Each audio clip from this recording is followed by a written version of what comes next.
What if just 4 hours could completely shift the way you see the world and yourself? What if, in that time, you could begin to think with more clarity, act with more purpose, and face life with steady confidence? It's not a fantasy. It's philosophy, practical, proven, and timeless. Welcome to 4 hours of Stoicism that will transform your thinking forever. For centuries, Stoicism has helped people rise above confusion, fear, and impulse, replacing chaos with calm and distraction with direction. This guide is more than information, it's transformation. Over the next 4 hours, you'll explore the powerful Stoic ideas that challenge the way you think, strip away what doesn't matter, and bring you closer to the life you were meant to live. You'll learn how to face problems with wisdom, respond to emotions with strength, and think clearly in a noisy world. Ready to change the way you think and the way you live? Let's begin. Have you ever dreamed of a world where everything you desire becomes reality? A place where your goals, dreams, and aspirations aren't just possibilities, but tangible realities? You're in the right place. Today, we're going to discuss a secret that can help you achieve precisely that. It's not magic. It's not a trick. It's a life philosophy, Stoicism.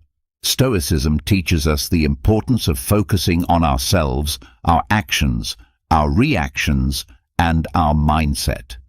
It shows us how, by doing so, we can transform our reality and make incredible things happen. In this comprehensive exploration, we'll delve into 15 Stoic principles that will help you do exactly that. Each principle will be explained in detail, accompanied by quotes from Stoic philosophers that illuminate their meaning. The ancient philosophy of Stoicism, founded in Athens around 300 BCE, has survived for over 2 millennia because of its practical wisdom and timeless relevance. Unlike many philosophical systems that remain abstract and theoretical, Stoicism provides concrete tools for navigating life's challenges while maintaining inner peace and personal growth. The Stoics understood that while we cannot control external events, we possess complete authority over our responses, thoughts, and actions. This understanding forms the foundation of Stoic practice and represents perhaps the most liberating realization a person can have. When we truly grasp that our happiness, peace, and fulfillment depend not on external circumstances, but on our internal responses, we become empowered to create the life we desire, regardless of what happens around us. The first transformative principle is ataraxia, which represents inner peace and tranquility. This Greek term translates to imperturbability or unshakable calm. The Stoics believed that true happiness isn't found in external pleasures or others' approval, but in the tranquility of the mind. Ataraxia is achieved by accepting the world as it is, without wishing things were different. It's understanding that we cannot control external events, only our reaction to them.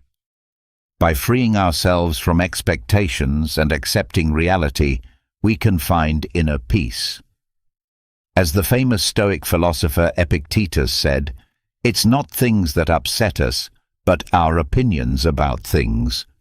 This phrase reminds us that our inner peace depends on how we interpret and respond to life's events, not on the events themselves. Ataraxia, therefore, is a powerful key to focusing on yourself. By cultivating inner peace, you can free yourself from unnecessary worries and concentrate on what truly matters, your growth and personal development. The practice of ataraxia involves developing a deep acceptance of life's natural flow. This doesn't mean becoming passive or indifferent, but rather approaching challenges with equanimity and wisdom. When we stop fighting against reality and instead work with it, we discover an inner strength and peace that external circumstances cannot disturb. This state of mind allows us to make clearer decisions, respond more thoughtfully to difficulties, and maintain our composure even in the most challenging situations. The second principle, amor fati, translates to love your fate. This concept invites us to accept and love everything life brings us, both good and bad. Instead of resisting challenges or lamenting adversities, the Stoics teach us to embrace them as part of our path. Amor fati is the practice of seeing every event in our lives, even the most difficult ones, as necessary and beneficial for our growth. It's understanding that every experience, no matter how painful or challenging, has a purpose and can teach us valuable lessons. The Roman emperor and Stoic philosopher Marcus Aurelius once said, "Accept what comes to you woven in the pattern of your destiny, for what could better fit your needs?" This quote reminds us that every event in our lives is exactly what we need in that moment to learn, grow, and evolve. By practicing amor fati, you can see every challenge as an opportunity for growth and every adversity as a valuable lesson.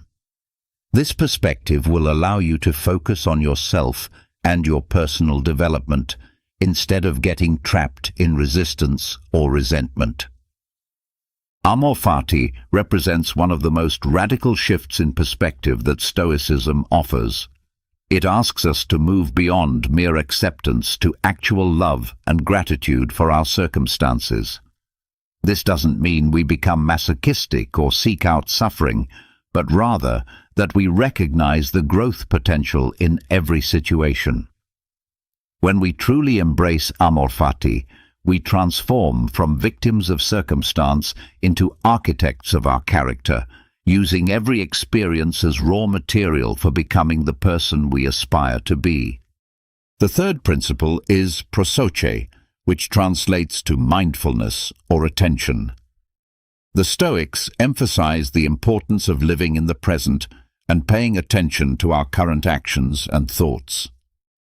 Prosoche is the practice of being completely present in each moment, paying attention to our actions, thoughts, and emotions without judgment. It's the awareness that we only have control over our actions and reactions in the present, and that our attention should be focused on doing what's right here and now. Epictetus, one of the greatest Stoic philosophers, said, "Don't ask for things to happen as you wish, but wish for things as they happen, and you will be happy." This quote reminds us that we must accept reality as it is and focus our attention on our own actions and reactions. By practicing prosoche, you can learn to live in the present and focus on what you can control, your own actions and reactions. This mindfulness will allow you to focus on yourself and your personal development instead of worrying about what's outside your control. Prosoche involves developing a heightened awareness of our moment-to-moment experience. This includes noticing our automatic reactions, questioning our assumptions, and consciously choosing our responses rather than operating on autopilot. When we practice true mindfulness in the Stoic sense, we become active participants in our lives rather than passive observers, taking responsibility for our thoughts, emotions, and actions in each present moment. The fourth principle is eudaimonia, which translates to the good life or happiness. The Stoics believed that true happiness isn't found in ephemeral pleasures or accumulating wealth, but in living a life of virtue and purpose. Eudaimonia is achieved by living according to nature, which for the Stoics means living virtuously. It's understanding that our true happiness and satisfaction come from our own actions and character, not from external circumstances. As the famous Stoic philosopher Seneca said, "It is not the man who has too little, but the man who craves more, who is poor." This phrase reminds us that our true wealth and happiness depend on our character and actions, not on our material possessions. Eudaimonia, therefore, is a powerful key to focusing on yourself. By seeking the good life through virtue and purpose, you can find lasting and meaningful satisfaction. Eudaimonia in the Stoic context is fundamentally different from the modern concept of happiness as a feeling or emotion. Instead, it represents a way of being, a life lived in accordance with wisdom, justice, courage, and temperance. This form of happiness is stable and enduring because it doesn't depend on external validation or circumstances. When we orient our lives around virtue rather than pleasure or success, we create a foundation for genuine fulfillment that cannot be shaken by external events. The fifth principle is memento mori, which translates to remember you will die. This concept reminds us of the inevitability of death and invites us to live each day as if it were our last. Memento mori is a practice of reflection on our mortality, not to provoke fear, but to inspire action. By remembering that our life is finite, we can appreciate each moment and live with greater purpose and intensity. Marcus Aurelius, the Roman emperor and Stoic philosopher, wrote in his Meditations, "Think of yourself as dead. You have lived your life. Now take what's left and live it properly." This quote reminds us that each day is a gift and that we should live it in the best way possible. By practicing memento mori, you can learn to appreciate each moment and live each day with purpose and gratitude. This perspective will allow you to focus on yourself and your personal development instead of worrying about what you cannot control. The contemplation of mortality serves as a powerful motivator for authentic living. When we truly internalize the temporary nature of our existence, trivial concerns fade away, and we naturally prioritize what truly matters. This practice helps us distinguish between what is essential and what is merely urgent, leading to more intentional choices about how we spend our time and energy. The sixth principle is enkrateia, which translates to self-control. The Stoics understood that self-control is fundamental to living a virtuous and satisfying life. Enkrateia is the practice of exercising control over our actions, thoughts, and emotions. It's the ability to resist temptations and maintain composure in difficult situations. The Stoics believed that self-control allows us to live according to our values and principles rather than being dragged along by our passions or external circumstances. Epictetus, a famous Stoic philosopher, said, "Wealth is not secured by the abundance of things one possesses or by the abundance of pleasures, but by the absence of desire." This quote reminds us that true self-control isn't about suppressing our desires, but about freeing ourselves from them. By practicing enkrateia, you can learn to exercise control over your actions and emotions, which will allow you to focus on yourself and your personal development. Self-control in the Stoic sense isn't about rigid suppression or denial of natural human impulses. Instead, it's about developing the wisdom to distinguish between what serves our highest good and what merely provides temporary gratification.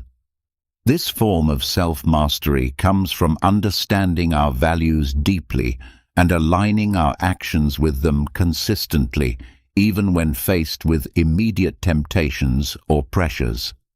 The seventh principle is affiliation, or the sense of belonging. The Stoics believed that we are all part of a larger community and that we have the responsibility to contribute to others' well-being. Affiliation is the practice of recognizing our connection with others and acting accordingly. It's understanding that our actions have an impact on others and that we must consider this impact in our decisions.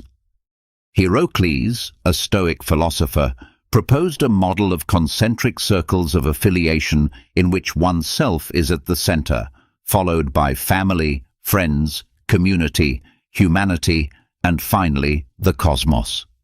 This model reminds us that we are part of something greater and that our actions can have an impact beyond ourselves. By practicing affiliation, you can learn to consider the impact of your actions on others and contribute to your community's well-being.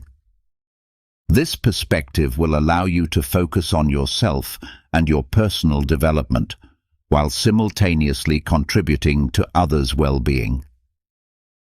The concept of affiliation reflects the Stoic understanding that individual flourishing and collective well-being are intimately connected. We cannot truly thrive in isolation, nor can we build a good life at others' expense. This principle encourages us to expand our circle of concern gradually, starting with ourselves and extending outward, recognizing that our ultimate well-being is tied to the well-being of all humanity. The eighth principle is love for humanity.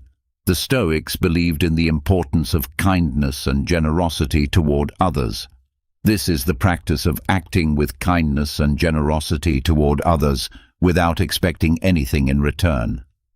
It's understanding that we are all part of the same human community and that we have the responsibility to care for and support others. Seneca, a famous Stoic philosopher, said, "Wherever there is a human being, there is an opportunity for kindness." This quote reminds us that we always have the opportunity to act with kindness and generosity regardless of circumstances. By practicing this, you can learn to act with kindness and generosity, which will allow you to focus on yourself and your personal development while simultaneously contributing to others' well-being. Love for humanity in the Stoic context goes beyond mere sentiment or abstract goodwill. It's an active commitment to the welfare of our fellow human beings, rooted in the recognition that we all share the same fundamental nature and face similar challenges in life. This principle transforms how we interact with others, moving us from judgment and criticism to compassion and understanding. The ninth principle is moderation. The Stoics believed in the importance of living a balanced life and avoiding excesses. Moderation is the practice of seeking balance in all areas of our lives. It's understanding that excesses, whether in pleasures or difficulties, can lead us to unhappiness and suffering. Epictetus, a famous Stoic philosopher, said, "Wealth consists not in having great possessions, but in having few needs." This quote reminds us that true wealth and happiness come from living a balanced and moderate life, not from accumulating possessions or pleasures. By practicing moderation, you can learn to seek balance in your life and avoid excesses. This perspective will allow you to focus on yourself and your personal development. Moderation doesn't mean living a life devoid of pleasure or beauty, but rather maintaining a healthy relationship with all aspects of experience. It's about finding the golden mean between extremes, neither indulging excessively nor depriving ourselves unnecessarily. This balanced approach to life creates stability and prevents the emotional volatility that comes from swinging between extremes. The 10th principle involves differentiating what we can control from what we cannot control. The Stoics believed that the key to living a tranquil and satisfying life is to concentrate on things that are under our control and accept things that are outside our control. This is the practice of differentiating between our actions and thoughts that are under our control and external events that are outside our control. It's understanding that we cannot control what happens around us, but we can control how we respond to it. Epictetus, a famous Stoic philosopher, said, "It's not things that disturb us, but our opinions about things." This quote reminds us that our peace and happiness depend on how we interpret and respond to life's events, not on the events themselves.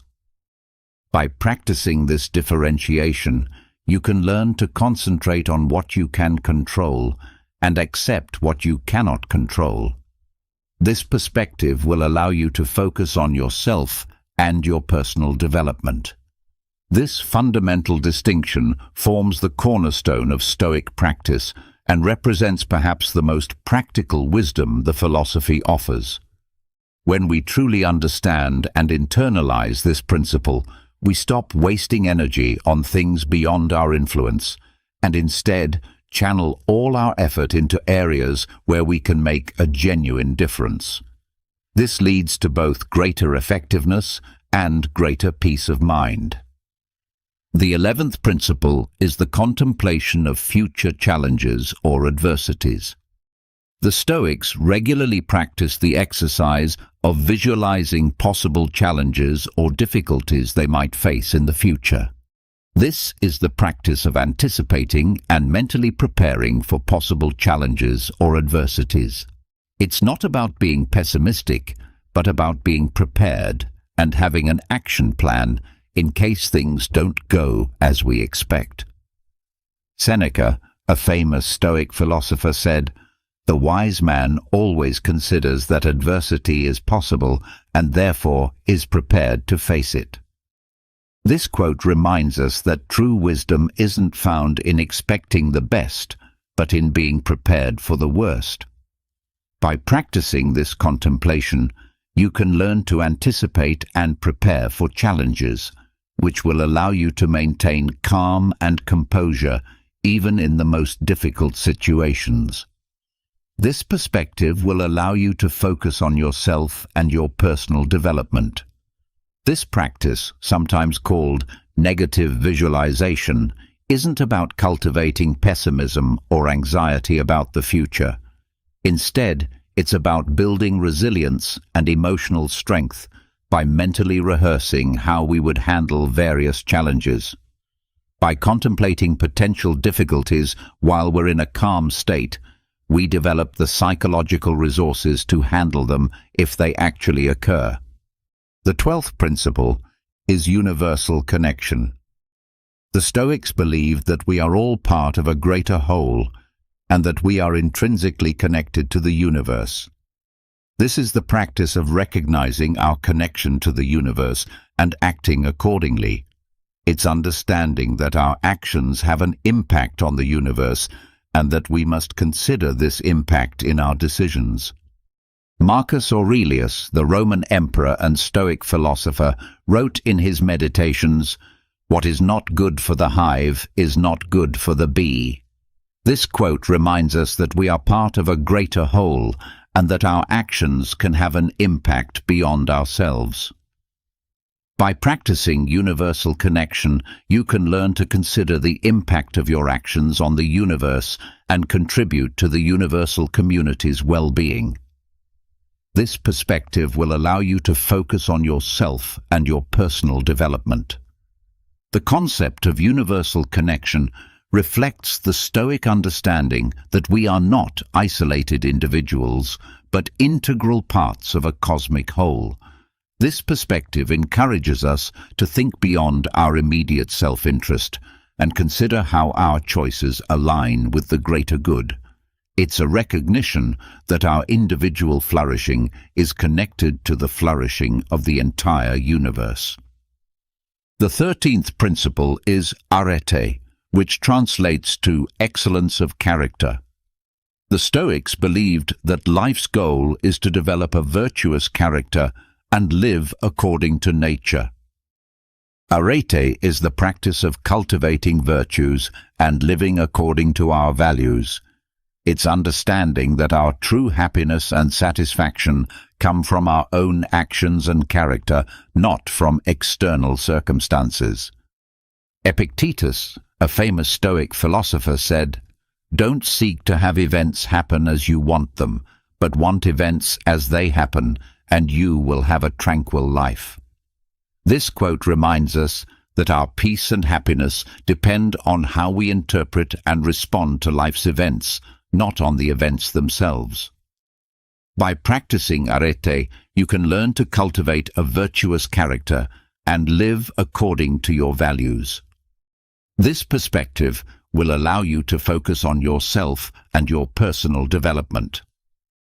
Arete represents the culmination of Stoic practice, the development of wisdom, justice, courage, and temperance as integrated aspects of character. This isn't about moral perfection, but about the continuous effort to align our actions with our highest values.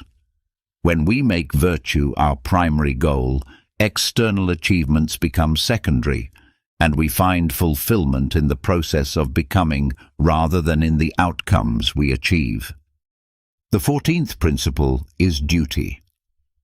The Stoics believed that each of us has a duty or moral responsibility toward ourselves and others. This is the practice of fulfilling our duties and responsibilities not out of obligation or fear of consequences, but because it's the right thing to do. It's understanding that our actions have an impact on ourselves and others, and that we must act according to our values and principles. Marcus Aurelius, the Roman emperor and Stoic philosopher, wrote in his Meditations, "Do what is in harmony with the nature of a good man." This quote reminds us that our duty is to act according to our nature and live a virtuous life. By practicing duty, you can learn to fulfill your duties and responsibilities in a way that's in harmony with your values and principles. This perspective will allow you to focus on yourself and your personal development. Duty in the Stoic sense isn't about external obligation imposed by others, but about internal commitment arising from our understanding of what it means to live well. It's about recognizing our roles and relationships and fulfilling them with integrity and care, not because we must, but because doing so aligns with our deepest values and contributes to the common good. The 15th and final principle is logos, which translates to universal reason. The Stoics believed that the universe is governed by an inherent reason or logic, and that we should strive to live in harmony with this reason. Logos is the practice of seeking truth and wisdom through reason and logic. It's understanding that our actions and decisions should be guided by reason, not by emotions or desires. Marcus Aurelius, the Roman emperor and Stoic philosopher, wrote in his Meditations, "Everything that happens, happens in the way that universal nature wants it to happen." This quote reminds us that we should strive to understand and live in harmony with universal reason. By practicing logos, you can learn to make rational decisions and live in harmony with universal reason. This perspective will allow you to focus on yourself and your personal development. Logos represents the Stoic understanding that there is an underlying rational order to the universe, and that by aligning ourselves with this order, we can live in harmony with nature and find our proper place in the cosmic scheme. This doesn't mean becoming coldly logical, but rather developing the wisdom to see things as they truly are and respond appropriately. We have reached the end of our journey through the 15 Stoic principles for focusing on yourself. Each of these principles offers us a unique perspective on how to live a full and meaningful life. From ataraxia to logos, these principles remind us that we have the power to control our actions and reactions, to live according to our values and principles, and to contribute to others' well-being. Remember, Stoicism isn't just an ancient philosophy, but a practical guide for daily life. By applying these principles in your life, you can find inner peace, live with purpose, and unleash your potential. The beauty of Stoic philosophy lies not in its theoretical complexity, but in its practical simplicity. These principles don't require special circumstances or perfect conditions to implement. They can be practiced anywhere, anytime, by anyone willing to take responsibility for their inner life. The transformation that comes from practicing these principles is gradual but profound. As you begin to focus more on what you can control and less on what you cannot, as you develop greater self-awareness and self-discipline, as you cultivate virtues and align your actions with your values, you'll discover that your life becomes more fulfilling and meaningful. You'll find that external circumstances have less power to disturb your peace, and you'll develop the resilience to handle whatever challenges life presents. The Stoic path is not about becoming emotionless or indifferent to life's experiences. Rather, it's about developing the wisdom to respond to life's ups and downs with equanimity and grace. It's about finding joy in virtue, meaning in service to others, and peace in acceptance of what cannot be changed. Most importantly, it's about recognizing that happiness and fulfillment come not from getting what we want, but from wanting what we have and making the best of our circumstances. So are you ready to embark on this journey of self-discovery and personal growth? As the great Stoic Seneca said, "It is not because things are difficult that we do not dare. It is because we do not dare that they are difficult." The path of Stoicism requires courage. The courage to examine ourselves honestly, to take responsibility for our reactions, and to live according to our highest values even when it's challenging. These 15 principles provide a comprehensive framework for personal transformation, but remember that knowledge without application is merely intellectual entertainment. The real value comes from putting these ideas into practice day by day, moment by moment, in the small decisions and reactions that make up our lives. Start where you are, with what you have, and take the first step toward the person you want to become. Thank you for joining us on this journey through Stoicism. We hope these principles inspire you to focus on yourself and live a full and meaningful life.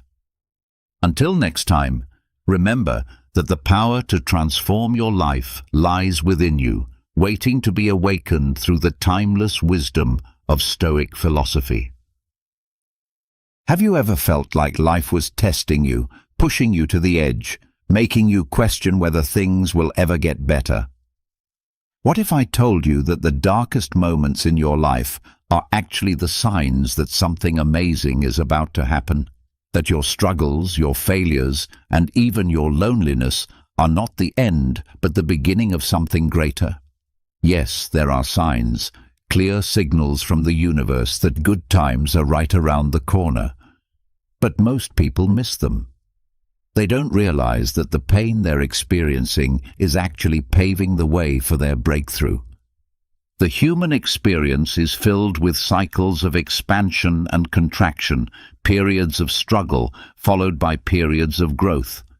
Yet in our modern world, we've somehow lost touch with this natural rhythm. We expect linear progress, constant upward momentum, and immediate gratification. When life doesn't unfold according to our expectations, we interpret setbacks as failures and challenges as evidence that we're on the wrong path. This misunderstanding causes us to miss the most important signals that transformation is imminent. Throughout history, great transformations have always been preceded by periods of apparent chaos.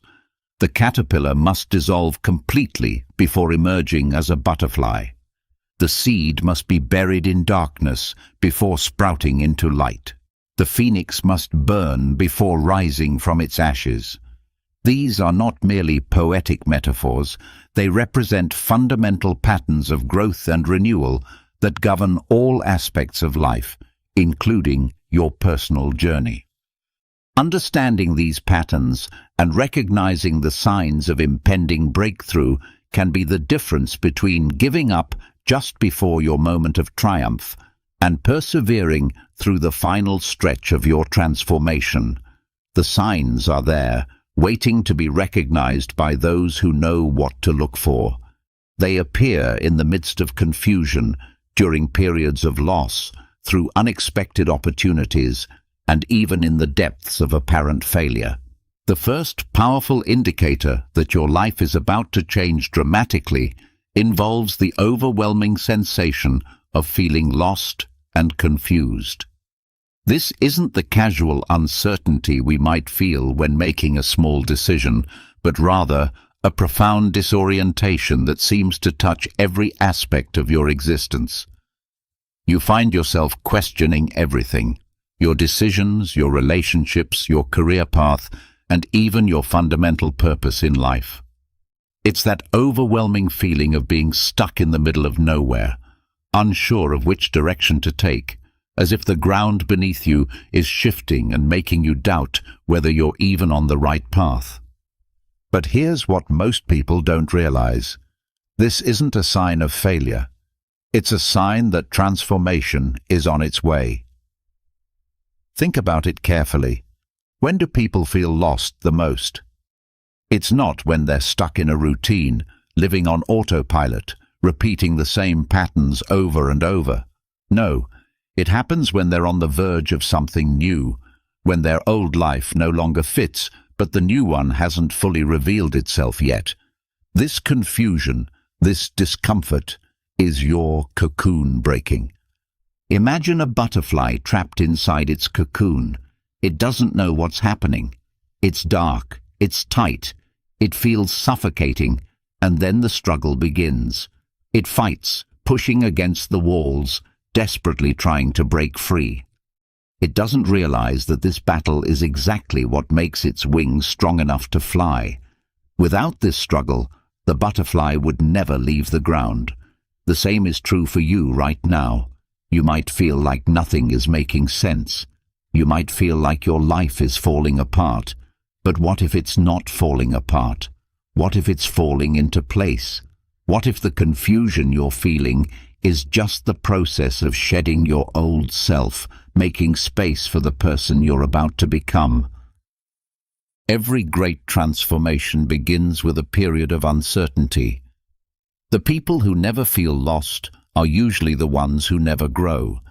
But those who embrace the confusion, who sit with it instead of running from it, are the ones who come out on the other side stronger, wiser, and ready to step into the life they were truly meant to live. This disorientation serves a crucial purpose. It breaks down the rigid structures and limiting beliefs that have kept you confined to your current reality. When everything feels uncertain, you become open to possibilities that would have seemed impossible before.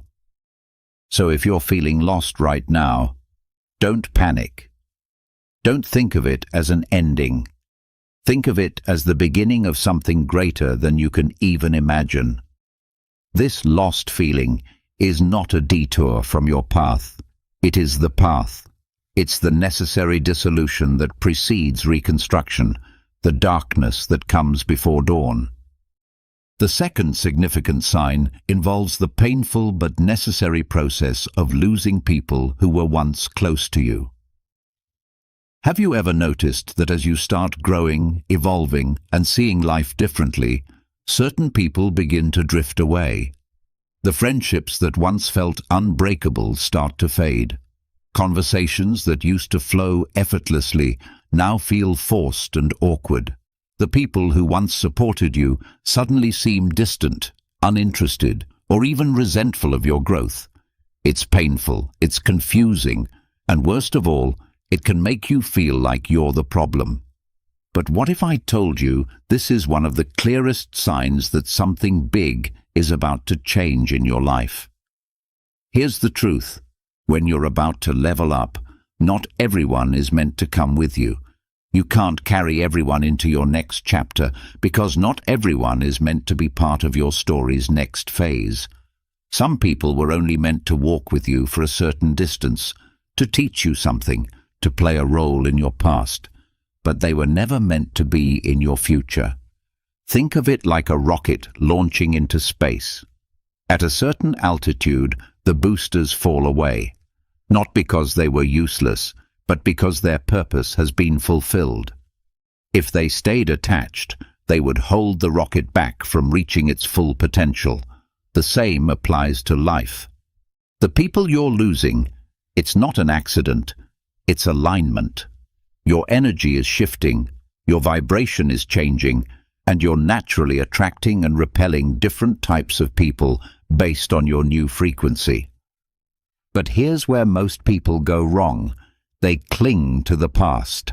They try to revive dead relationships, to hold on to people who have already shown that they're not meant to stay. And in doing so, they block the people who are meant to enter their lives. They spend so much energy trying to maintain connections that no longer serve them, that they have no space or energy left for the relationships that could truly transform their lives. This process of losing people often happens gradually, but sometimes it can feel sudden and dramatic. You might find that old friends stop calling, family members become critical of your choices, or romantic relationships that once seemed solid begin to crumble. While this is happening, you might feel lonely, rejected, or misunderstood. You might question whether your growth is worth the cost of these relationships. But understand this: the universe is making room. When the right people enter your life, those who truly see you, support your growth, and align with your new direction, you'll look back and realize that losing those old connections was the best thing that ever happened to you. The loneliness you feel now is not permanent. It's temporary. It's the space between who you were and who you're becoming. And soon that space will be filled with people who match your new energy. The third powerful indicator manifests through unexpected opportunities beginning to appear in your life. Have you ever felt like you've been struggling for so long that you've almost given up hope? Maybe you've faced rejection after rejection, lost money, missed chances, or felt stuck in a cycle of setbacks. But then, out of nowhere, something shifts. Suddenly, small opportunities start appearing. Maybe it's a random job offer, an unexpected financial break, a new connection, or even just an idea that fills you with excitement. It might not seem like much at first, but this is no accident. This is a sign that your breakthrough is coming. The universe works in mysterious ways. It rarely hands you success on a silver platter. Instead, it drops hints, small stepping stones, tiny doors that most people overlook. The problem is that most people dismiss these opportunities because they seem too small or not what they were expecting. But here's the truth. Big changes often start with small openings. Think about it. How many success stories start with someone randomly stumbling upon an idea, a meeting, or a chance encounter that changed everything? Most people don't realize they're standing in front of a doorway because it doesn't look the way they imagined it. They expect the universe to send them a golden invitation when, in reality, it usually starts with something as simple as a conversation, an offer, or an unexpected twist of fate. These opportunities often come disguised. They might appear as extra work, a favor someone asks of you, an invitation to an event you're not sure about, or a suggestion to try something completely outside your comfort zone.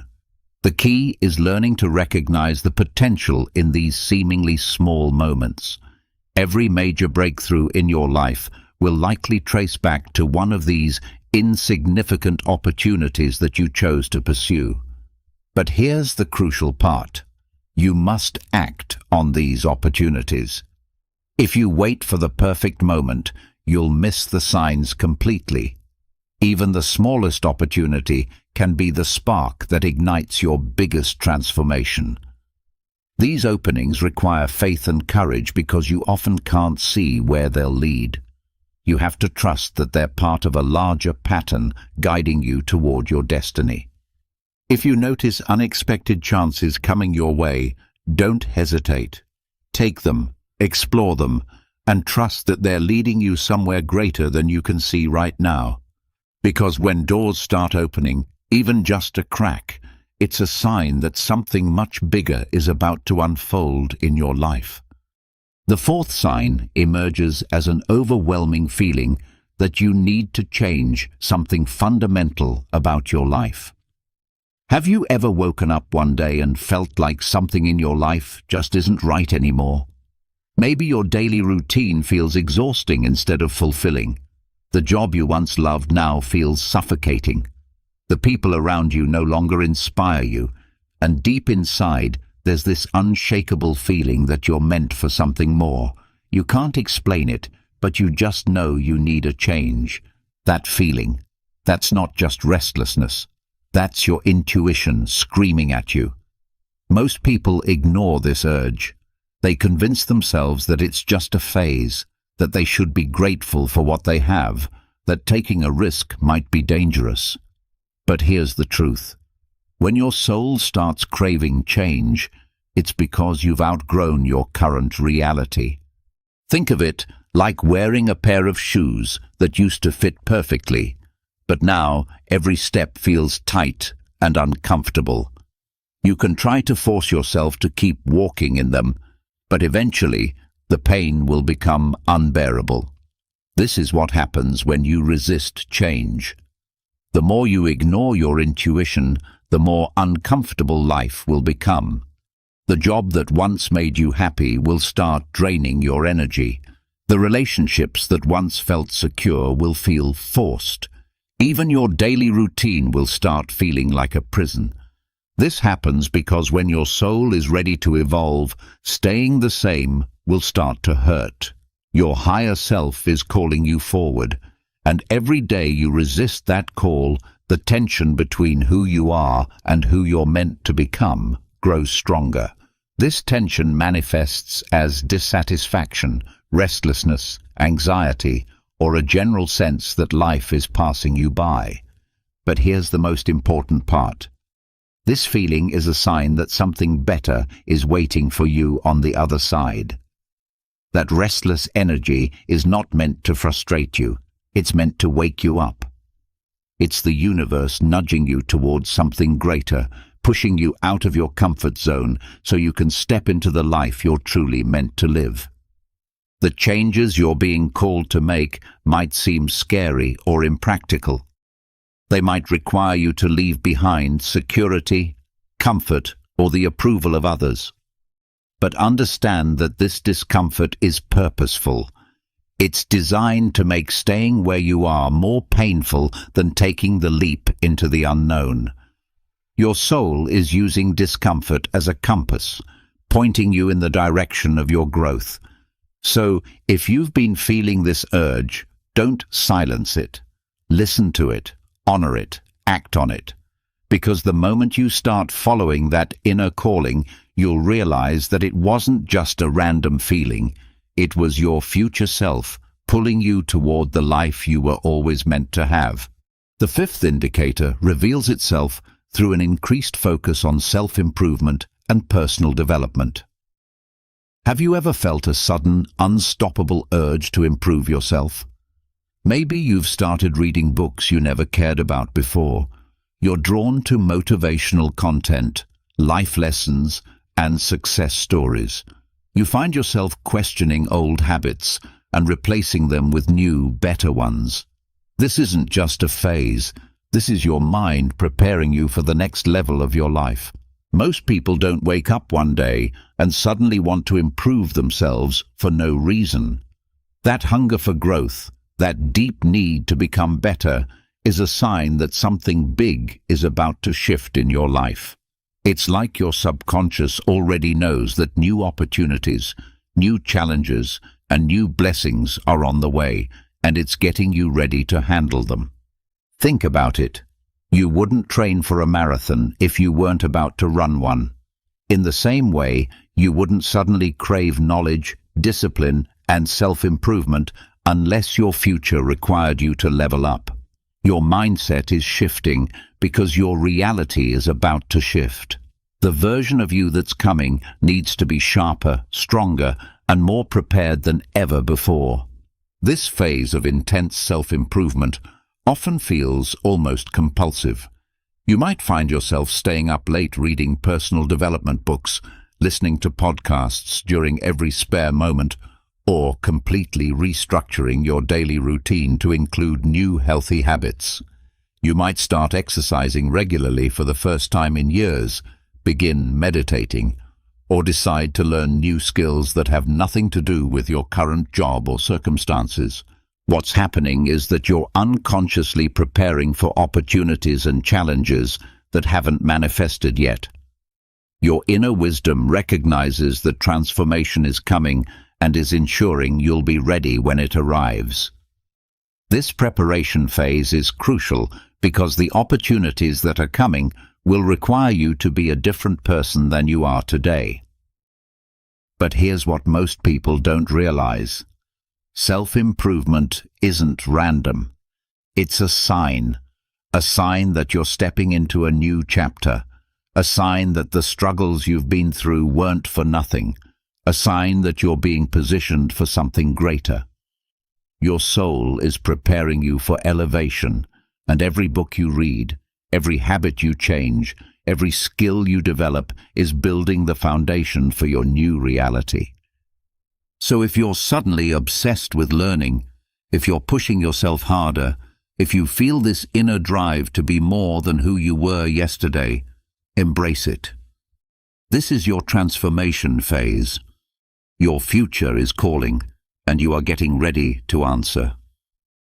The sixth sign appears through what seems like an endless series of setbacks and challenges.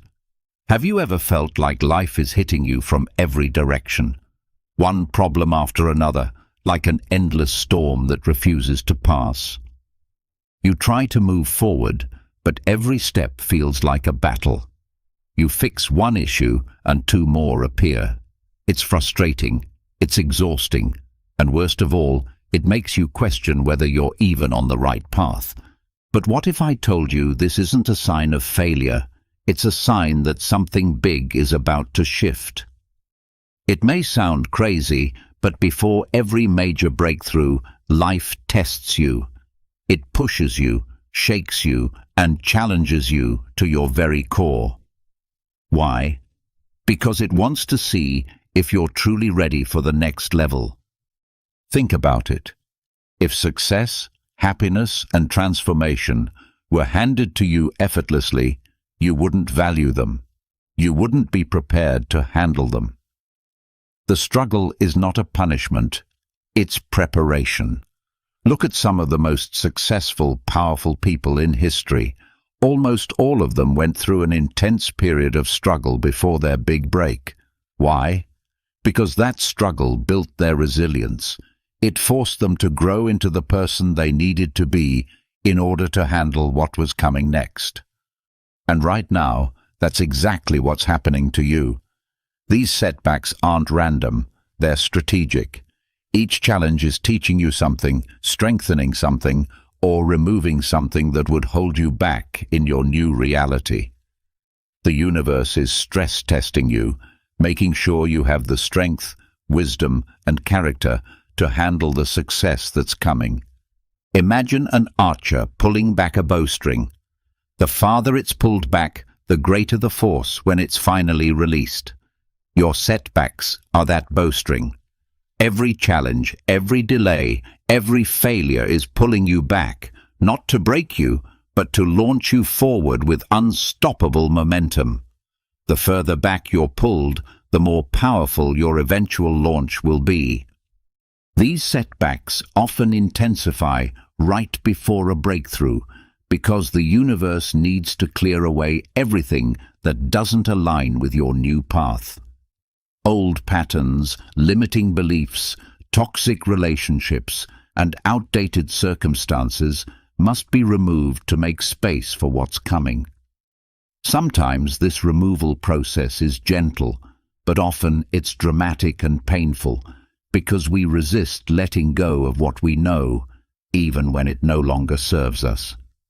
During this phase, you might lose money, face rejection, experience health challenges, or encounter one obstacle after another in your career or relationships. It can feel like everything is working against you, like you're cursed or destined for failure.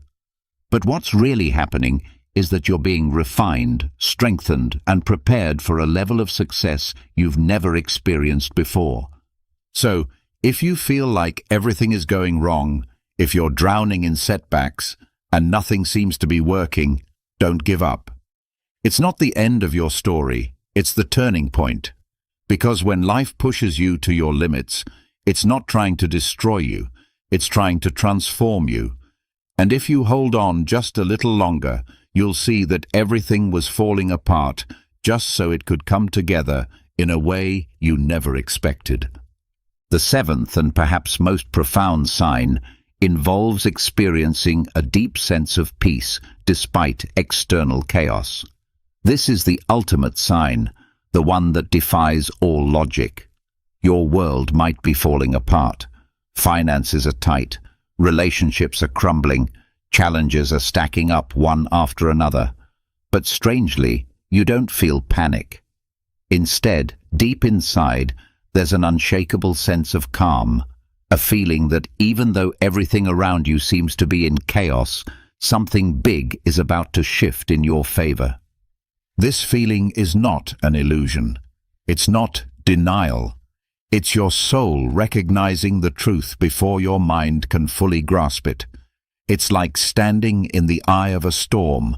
The winds are raging, destruction is all around. But right where you stand, there's silence, stillness, peace.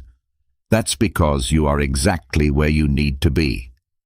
Most people expect peace to come after things settle down, but those who are about to step into their breakthrough experience it before it happens. Why? Because your soul already knows the outcome. It senses that all the setbacks, all the struggles, all the losses weren't meant to break you. They were meant to align you with something greater. This inexplicable peace is different from the false calm that comes from denial or numbness. It's an active, aware tranquility that coexists with full acknowledgement of your challenges. You see the storm, you feel its effects, but you're not afraid of it. Instead, you have an inner knowing that this storm has a purpose and that it's clearing the path for something beautiful. Think about it. Have you ever seen someone going through the hardest time of their life, yet they carry themselves with a quiet strength? They're not broken, they're not bitter.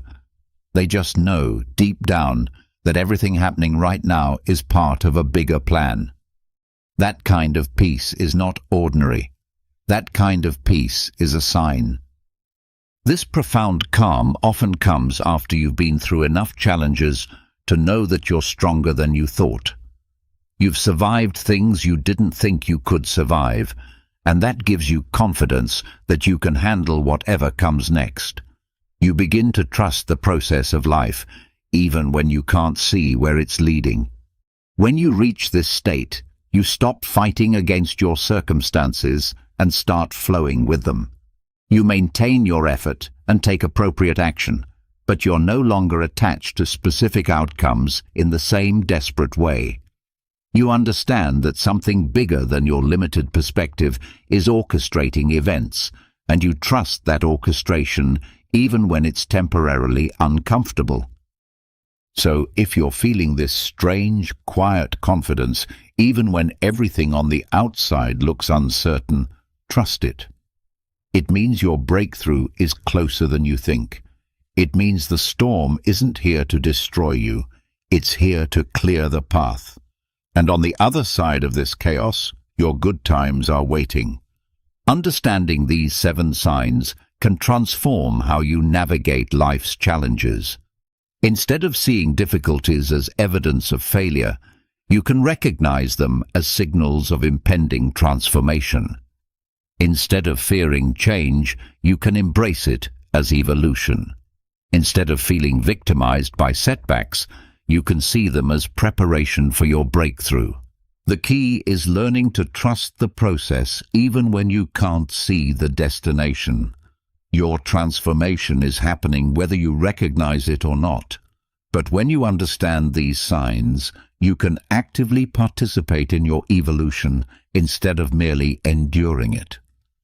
You can make choices that align with where you're going rather than clinging to where you've been. Remember, every breakthrough looks like a breakdown before it's complete. Every butterfly was once a caterpillar that thought the world was ending. Every phoenix rises from what appears to be total destruction. Your current challenges are not evidence that you're on the wrong path. They're proof that you're on the right one. The universe doesn't make mistakes. If you're experiencing these signs, it's because you're ready for what's coming next, even if you don't feel ready. Trust the process, embrace the journey, and prepare yourself for the amazing transformation that's about to unfold in your life. Your breakthrough is not just possible, it's inevitable. Have you ever wondered what happens when you just disappear from someone's life? I'm not talking about pulling back slightly, I mean completely vanishing. No texts, no calls, no contact. What would they really feel when you're gone? In today's world where people constantly think they can take others for granted, let's flip the script. Disappear, and I promise their world will fall apart. If you've ever been in a relationship or situation where someone has gotten too comfortable with treating you like an option, this exploration is for you. We're diving deep into a powerful concept today, what they truly feel when you simply vanish from their life. We'll examine the intense emotional journey that unfolds when you disappear, and by the end, you'll understand why sometimes the most powerful thing you can do is walk away and never look back. The psychology behind human attachment and loss reveals fascinating truths about how we value what we have versus what we've lost. Most people operate under the assumption that their relationships and connections are permanent fixtures in their lives. They develop a sense of security around certain people, believing these individuals will always be available, always be there to provide comfort, validation, or simply familiarity.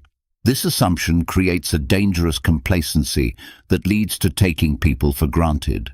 When someone becomes too comfortable in a dynamic where they hold the power, where they know you'll always be there regardless of how they treat you, they unconsciously begin to devalue your presence. They start seeing you as a given rather than a gift. Your consistent availability becomes expected rather than appreciated. This is human nature at its most predictable. We tend to value scarcity and dismiss abundance, even when that abundance comes in the form of genuine care and affection from another person. The moment you remove yourself from this equation, everything changes. Suddenly, the person who took you for granted is forced to confront a reality they never prepared for: life without you. This confrontation triggers a cascade of emotional responses that can be both intense and transformative, not just for them, but for your own understanding of your worth and power in relationships. The first wave of emotion they experience is the sharp, unexpected sting of rejection. This is where it all begins. They never expected you to vanish, not really. In their mind, you were always going to be there. You were the one who put in the effort, the one who made the plans, the one who cared. You were the person they could rely on, until suddenly, you weren't. When you disappear, it's like hitting them with a brick they never saw coming. You've probably heard the saying, you never know what you have until it's gone. And that's exactly what happens when you vanish. But let me make this clear. When you remove yourself from their life, it's not just about the physical absence. It's about pulling away everything that you represented, the comfort, the validation, the constant availability. They feel rejected, but it's not a surface-level rejection. It's a deep, personal sting because for the first time, they realize they don't have control over you. People don't like to admit it, but when they know someone will always be around, they start treating them like a safety net. You become an option, not a priority. When you vanish, you snatch that safety net right out from under them, and that's when the panic sets in. It's like free falling. They thought they could take you for granted, and suddenly they're left wondering how this happened, how they lost control of a situation they thought they had mastered. The sting of rejection hits especially hard when you've been emotionally available. They took your love and your presence as a given. They assumed you'd always be there no matter what they did. Maybe they even thought they were doing you a favor by keeping you around. That's the real irony. They think they're giving you crumbs, but in reality, you've been the one holding the relationship together. If you want to make them feel the genuine impact of rejection, you can't give them any warning. Don't tell them you're leaving, don't give them ultimatums, and definitely don't ask for their attention one more time. Just go. Ghost them completely. When you disappear without explanation, it hits harder because they never saw it coming. It forces them to reflect on their actions, but it also tells them loud and clear that you're done being disrespected. Following the initial shock comes something even more powerful, the void of missing you. After the sting of rejection settles in, they start feeling something else entirely: emptiness. They didn't think they'd miss you, did they? In fact, they probably convinced themselves that they wouldn't care if you left. If they leave, I'll just move on, they thought. But what happens when you actually disappear? They start to feel the void, and it's not just any void, it's the kind of emptiness that gnaws at them. They go through their day doing the same things they've always done, but something is missing. That's when they realize you were the one who added meaning to their life. You brought the energy, the warmth, the emotional stability, and now, without you, everything feels bland. When someone takes you for granted, they assume you're just part of the background. They assume that the dynamic between the two of you is replaceable. But here's the truth: no one else brings what you did to their life. They might try to fill the void with someone else, but it's never the same. You brought a unique energy, one that made their life easier, more enjoyable, more fulfilling. The void grows bigger with every passing day. Maybe they thought they could distract themselves with someone new or with their friends. Maybe they thought they could focus on work or throw themselves into hobbies to get over you. But guess what? That void stays there, reminding them of what they've lost. It's a constant presence, eating away at them because they never thought they'd feel this way about you. Here's the irony. They didn't appreciate you when they had you. They thought they could do better, or maybe they thought you'd always be around. But the second you leave, everything changes. They start missing the little things, the conversations, the laughs, the way you made them feel understood. It's the small, everyday moments that they suddenly crave, but you're not there to provide them anymore.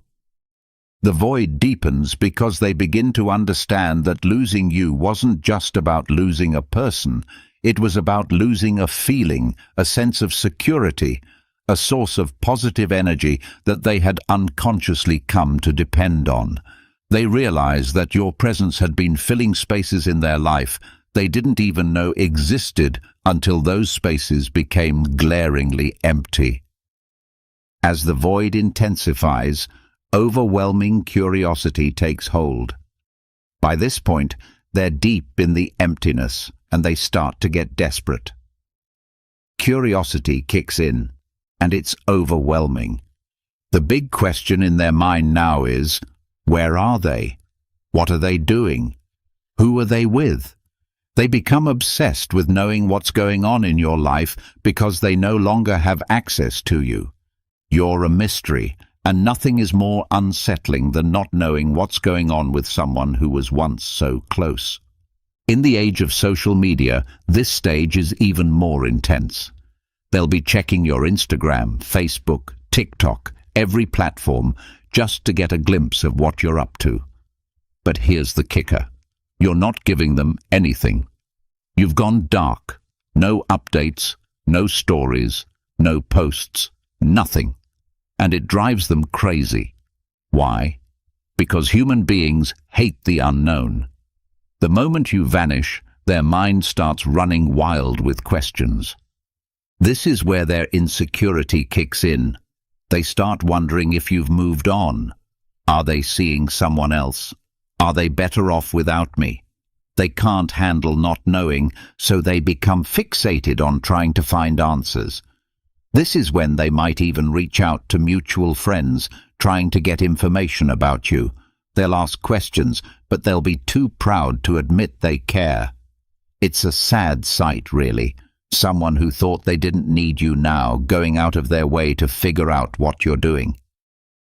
The truth is, curiosity is a powerful emotion. When someone can't get the answers they want, their mind fills in the gaps. They'll start imagining you with someone else, imagining you happier, more fulfilled without them. And that thought eats away at them day by day. It turns from curiosity into an obsession. Here's the best part. The less they know, the more they want to know. You become the one thing they can't stop thinking about.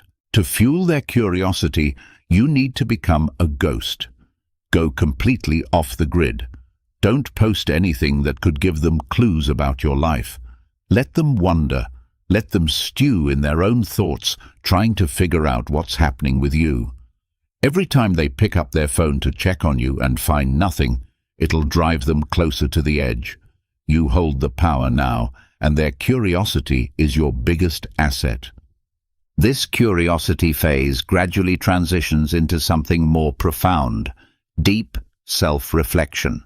Now we're entering dangerous territory for them. This is where the self-reflection kicks in, and it's not pretty. After days or even weeks of wondering where you are and what you're doing, they finally turn inward. They start asking themselves the hard questions. Was I too distant? Was I too cold? Did I push them away? Did I mess this up? The regret starts creeping in, and it's a bitter pill to swallow. Here's the reality. People don't like to admit when they've made mistakes. It's human nature. But when you disappear, you force them to confront those mistakes head-on.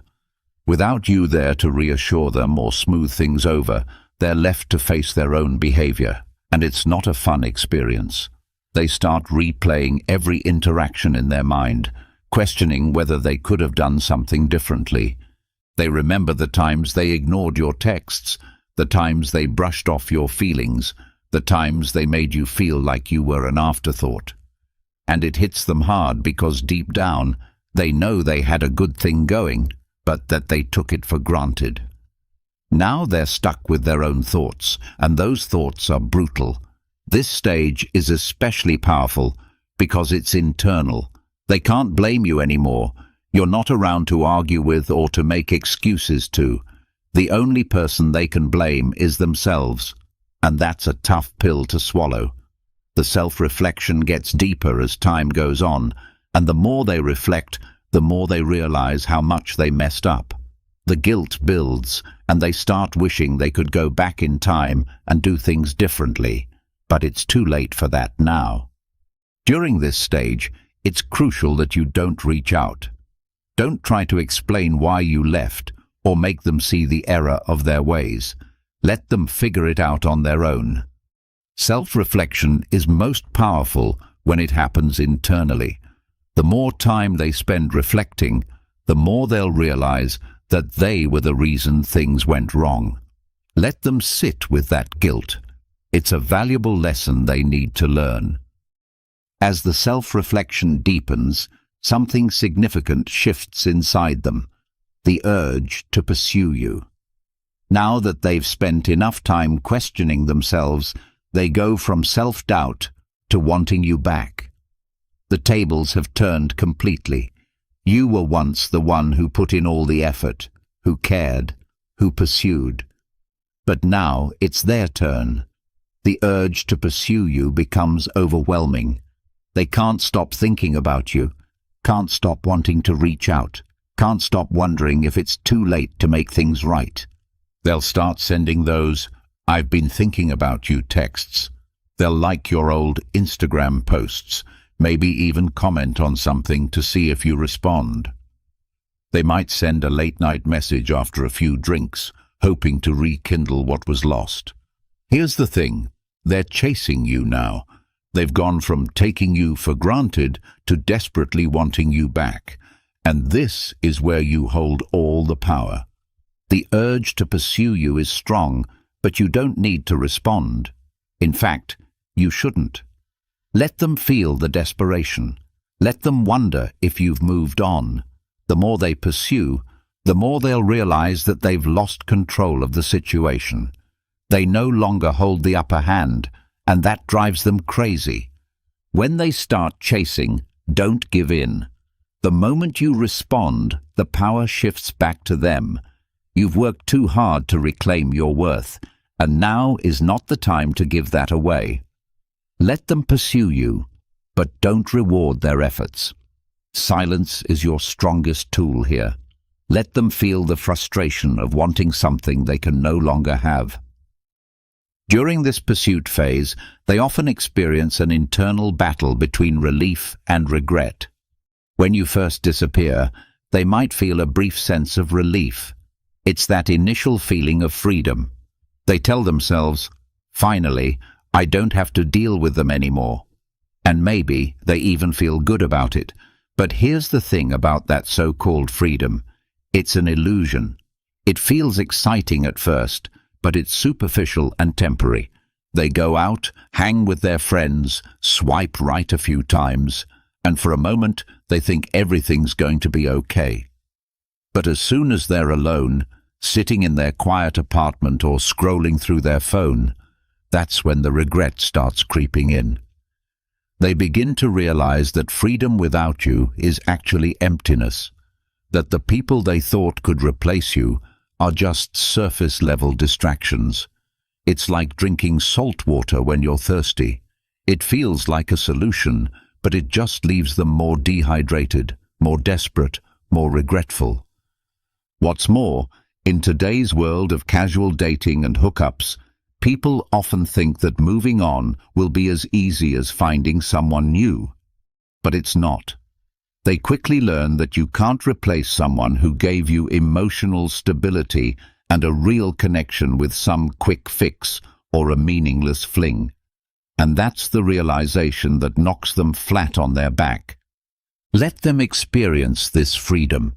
Don't rush back in when they start feeling regret. Let them sit in that empty space they thought would feel so good. Remember, the relief they initially feel is temporary, but your absence will haunt them in ways they never expected. As regret settles in, they often panic and resort to playing games. Now they want to control the situation, but they don't know how. So what do? They try to play games. They start acting distant on purpose, trying to make you jealous. They post photos with other people, making it look like they're happy without you. Maybe they post a cryptic status about moving on or a selfie that's trying a little too hard. It's all just one big attempt to reel you back in, to make you wonder what they're up to. But here's the thing. You're not playing anymore. You've outgrown the games. You've moved beyond that childish behavior, and you don't even notice their petty attempts to provoke a reaction. People think that manipulation through jealousy or playing hard to get will make you chase after them. But what happens when you've stopped chasing? When you've grown tired of the game?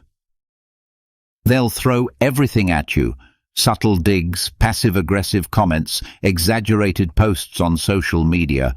But none of it works, because you're not giving them the attention they crave. You're not engaging in their childish tactics, and that drives them absolutely mad. When they can no longer get a reaction out of you, they lose control completely.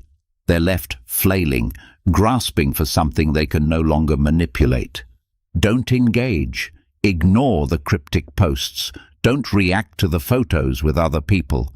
Their game only works if you play. The moment you stop responding is the moment they realize they've lost their power over you. Perhaps the most powerful tool in this entire process is the crushing weight of silence. Silence is one of the most powerful tools you can use when you vanish. The absence of your words, your texts, and your presence speaks louder than anything you could say. It leaves them with nothing but their own thoughts. And here's where it gets tough for them. The silence is so heavy, so unbearable, they start to question everything. They start thinking back to all the times they ignored your calls, all the times they were too busy to reply to your texts, and now they would do anything to hear from you. Silence is torturous for someone who's used to having control. They expect you to reach out. They expect you to ask what's wrong, to beg for an explanation. But what happens when you don't? What happens when you disappear and they have to sit there in the quiet, wondering if they've lost you for good? They can't understand it. Every minute without a word from you feels like a year, and the longer it goes, the more anxious they become. We live in a world of constant communication, texts, calls, notifications, instant gratification. Everyone expects an immediate response. When you don't give them that, they spiral. They're used to the noise of a relationship, the back and forth, even the arguments. But silence is deafening. Let your silence be your power. Don't break it. Don't explain yourself.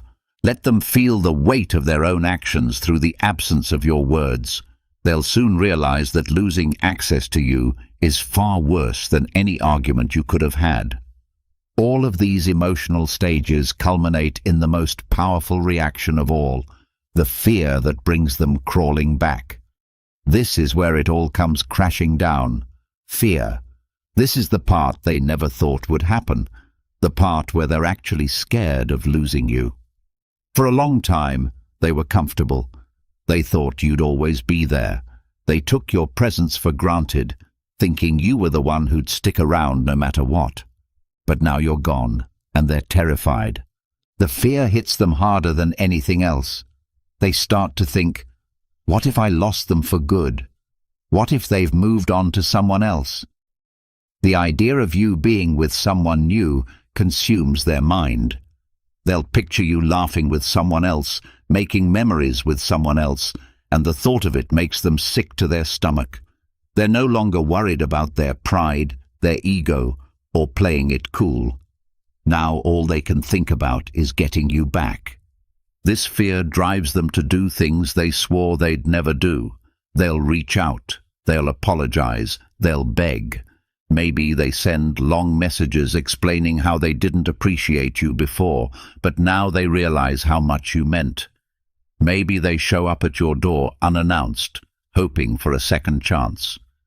Whatever they do, it's motivated by one thing, the overwhelming fear that they've lost you forever. But here's the truth. By the time they feel that fear, you're already gone. You've moved on. You've found your strength, your independence, and you don't need them anymore. Their fear is real, but it's too late. When they come crawling back, don't give them a second chance just because they're afraid. Let them face the consequences of their actions. You've already moved on, and they need to learn that you're not an option to be taken for granted. The final and perhaps most important realization comes with your own emotional independence. This is where everything comes full circle. The realization of your own emotional independence. When you disappear, you're not just walking away from them, you're walking toward your own freedom, your own emotional clarity, your own peace. In many relationships, we get so caught up in making the other person happy, proving our worth, that we forget about our own needs. We forget that we have the power to choose, to walk away, to demand better for ourselves. But once you've vanished, once you've reclaimed your space, you start to see things clearly. You no longer need their validation. You no longer care what they think, how they feel, or what they want. You've realized that your happiness isn't tied to them, and that's the most powerful thing you can experience. This is your emotional independence. Here's the best part. They feel it too. They realize that you're not the same person they once knew. You're stronger now, wiser, more confident. They can sense that you've outgrown them, that you no longer need them to feel complete. This is where the tables have turned for good. They're stuck in the same old patterns, but you've evolved. You've broken free from the cycle of validation, and now their opinion means nothing. Own your emotional independence. Don't go back to the old ways. Don't give them the satisfaction of thinking they still have control over your happiness. You've moved beyond that, and that's your biggest win. The lesson here is profound. Stop giving people the chance to take you for granted. Stop being the person who's always there, no matter how badly they treat you. The moment you walk away, the moment you vanish, everything changes. You hold the power now. They'll feel it, they'll regret it, and they'll realize they've lost something irreplaceable. This process isn't just about making someone else realize your worth. It's about you realizing your own worth. It's about understanding that you deserve better than being treated as an option. It's about reclaiming your power and refusing to accept less than you deserve. When you disappear from someone's life who has taken you for granted, you're not just teaching them a lesson, you're teaching yourself one too. You're learning that you have the strength to walk away from situations that don't serve you. You're discovering that your happiness doesn't depend on someone else's recognition or appreciation. You're realizing that sometimes the most loving thing you can do for yourself is to remove yourself from people who don't value what you bring to their lives. The power of disappearing lies not in the impact it has on them, but in the transformation it creates within you. It's about stepping into the most powerful version of yourself, the version that knows their worth, sets boundaries, and refuses to settle for less than they deserve. When you master this art, you don't just change how others see you, you change how you see yourself. And that transformation is worth more than any relationship that required you to diminish yourself to maintain it. Believing in yourself is more than just a feeling. It's a special skill, a profound way of thinking about life, a clear fact. When learning about yourself, this becomes evident. How much you achieve depends greatly on how much confidence you have in yourself. Not believing in yourself can silently ruin your hopes and dreams. Think about how often natural ability, ready to do amazing things, is held back by fear and doubt. In today's challenge, we're searching for ways to become the best versions of ourselves. Self-confidence doesn't appear suddenly. It comes from knowing and accepting who you are. Stoic philosophy tells us that self-confidence comes from knowing and accepting our good and bad points and using them to our advantage. This ancient wisdom tells us that true confidence is something we find within ourselves, not something that depends on others liking us or praising us. Epictetus, a famous Stoic philosopher, said that we shouldn't stress about things we can't control. Instead, we should work on what we can change, our attitudes, thoughts, and what we do. This way of thinking helps us deal better with life's difficult times and makes us stronger. Another important part of authentic confidence is being real. It's important to be honest about who you are, what you believe, and what you really want. When you live according to your own rules, not what others expect of you, you create a strong sense of inner peace and stability that is key to true confidence. Thinking about and judging ourselves is also important for being more confident. By looking inward, we can see what we need to work on and be proud of what we've done well. This continuous process of learning and growth helps us know what we can do and overcome our doubts. Being strong when we fail or face problems is also a key part of self-confidence. Stoicism tells us to see problems as opportunities to learn and improve. Accepting and learning from our failures instead of fearing them makes us stronger and more prepared for what comes next. Finally, self-confidence grows by doing things. The Stoics said that just thinking about ideas isn't enough. You need to really use them. So try to use these ideas every day, facing what scares you, making brave decisions, and living according to your beliefs will develop real and lasting confidence. Understanding yourself deeply is the foundation of genuine self-confidence. Explore what it really means to be aware of yourself while building self-confidence. Stoic self-examination isn't just analyzing yourself, it's discovering who you really are in your essence. The main thing isn't what you can do, but who you really are. Epictetus, a famous Stoic thinker, tells us to look closely and discover our true reasons and fears. True self-confidence comes from this honest and deep understanding of oneself. Let's think about how important it is to know yourself well. It's more than just knowing your strengths and weaknesses. You need to see how these connect with what you believe. The key Stoic idea is this: true self-knowledge means aligning your actions with your authentic nature. This alignment is what makes your confidence really strong. How can we use this in our daily life? Start by thinking about your first reactions when things get difficult.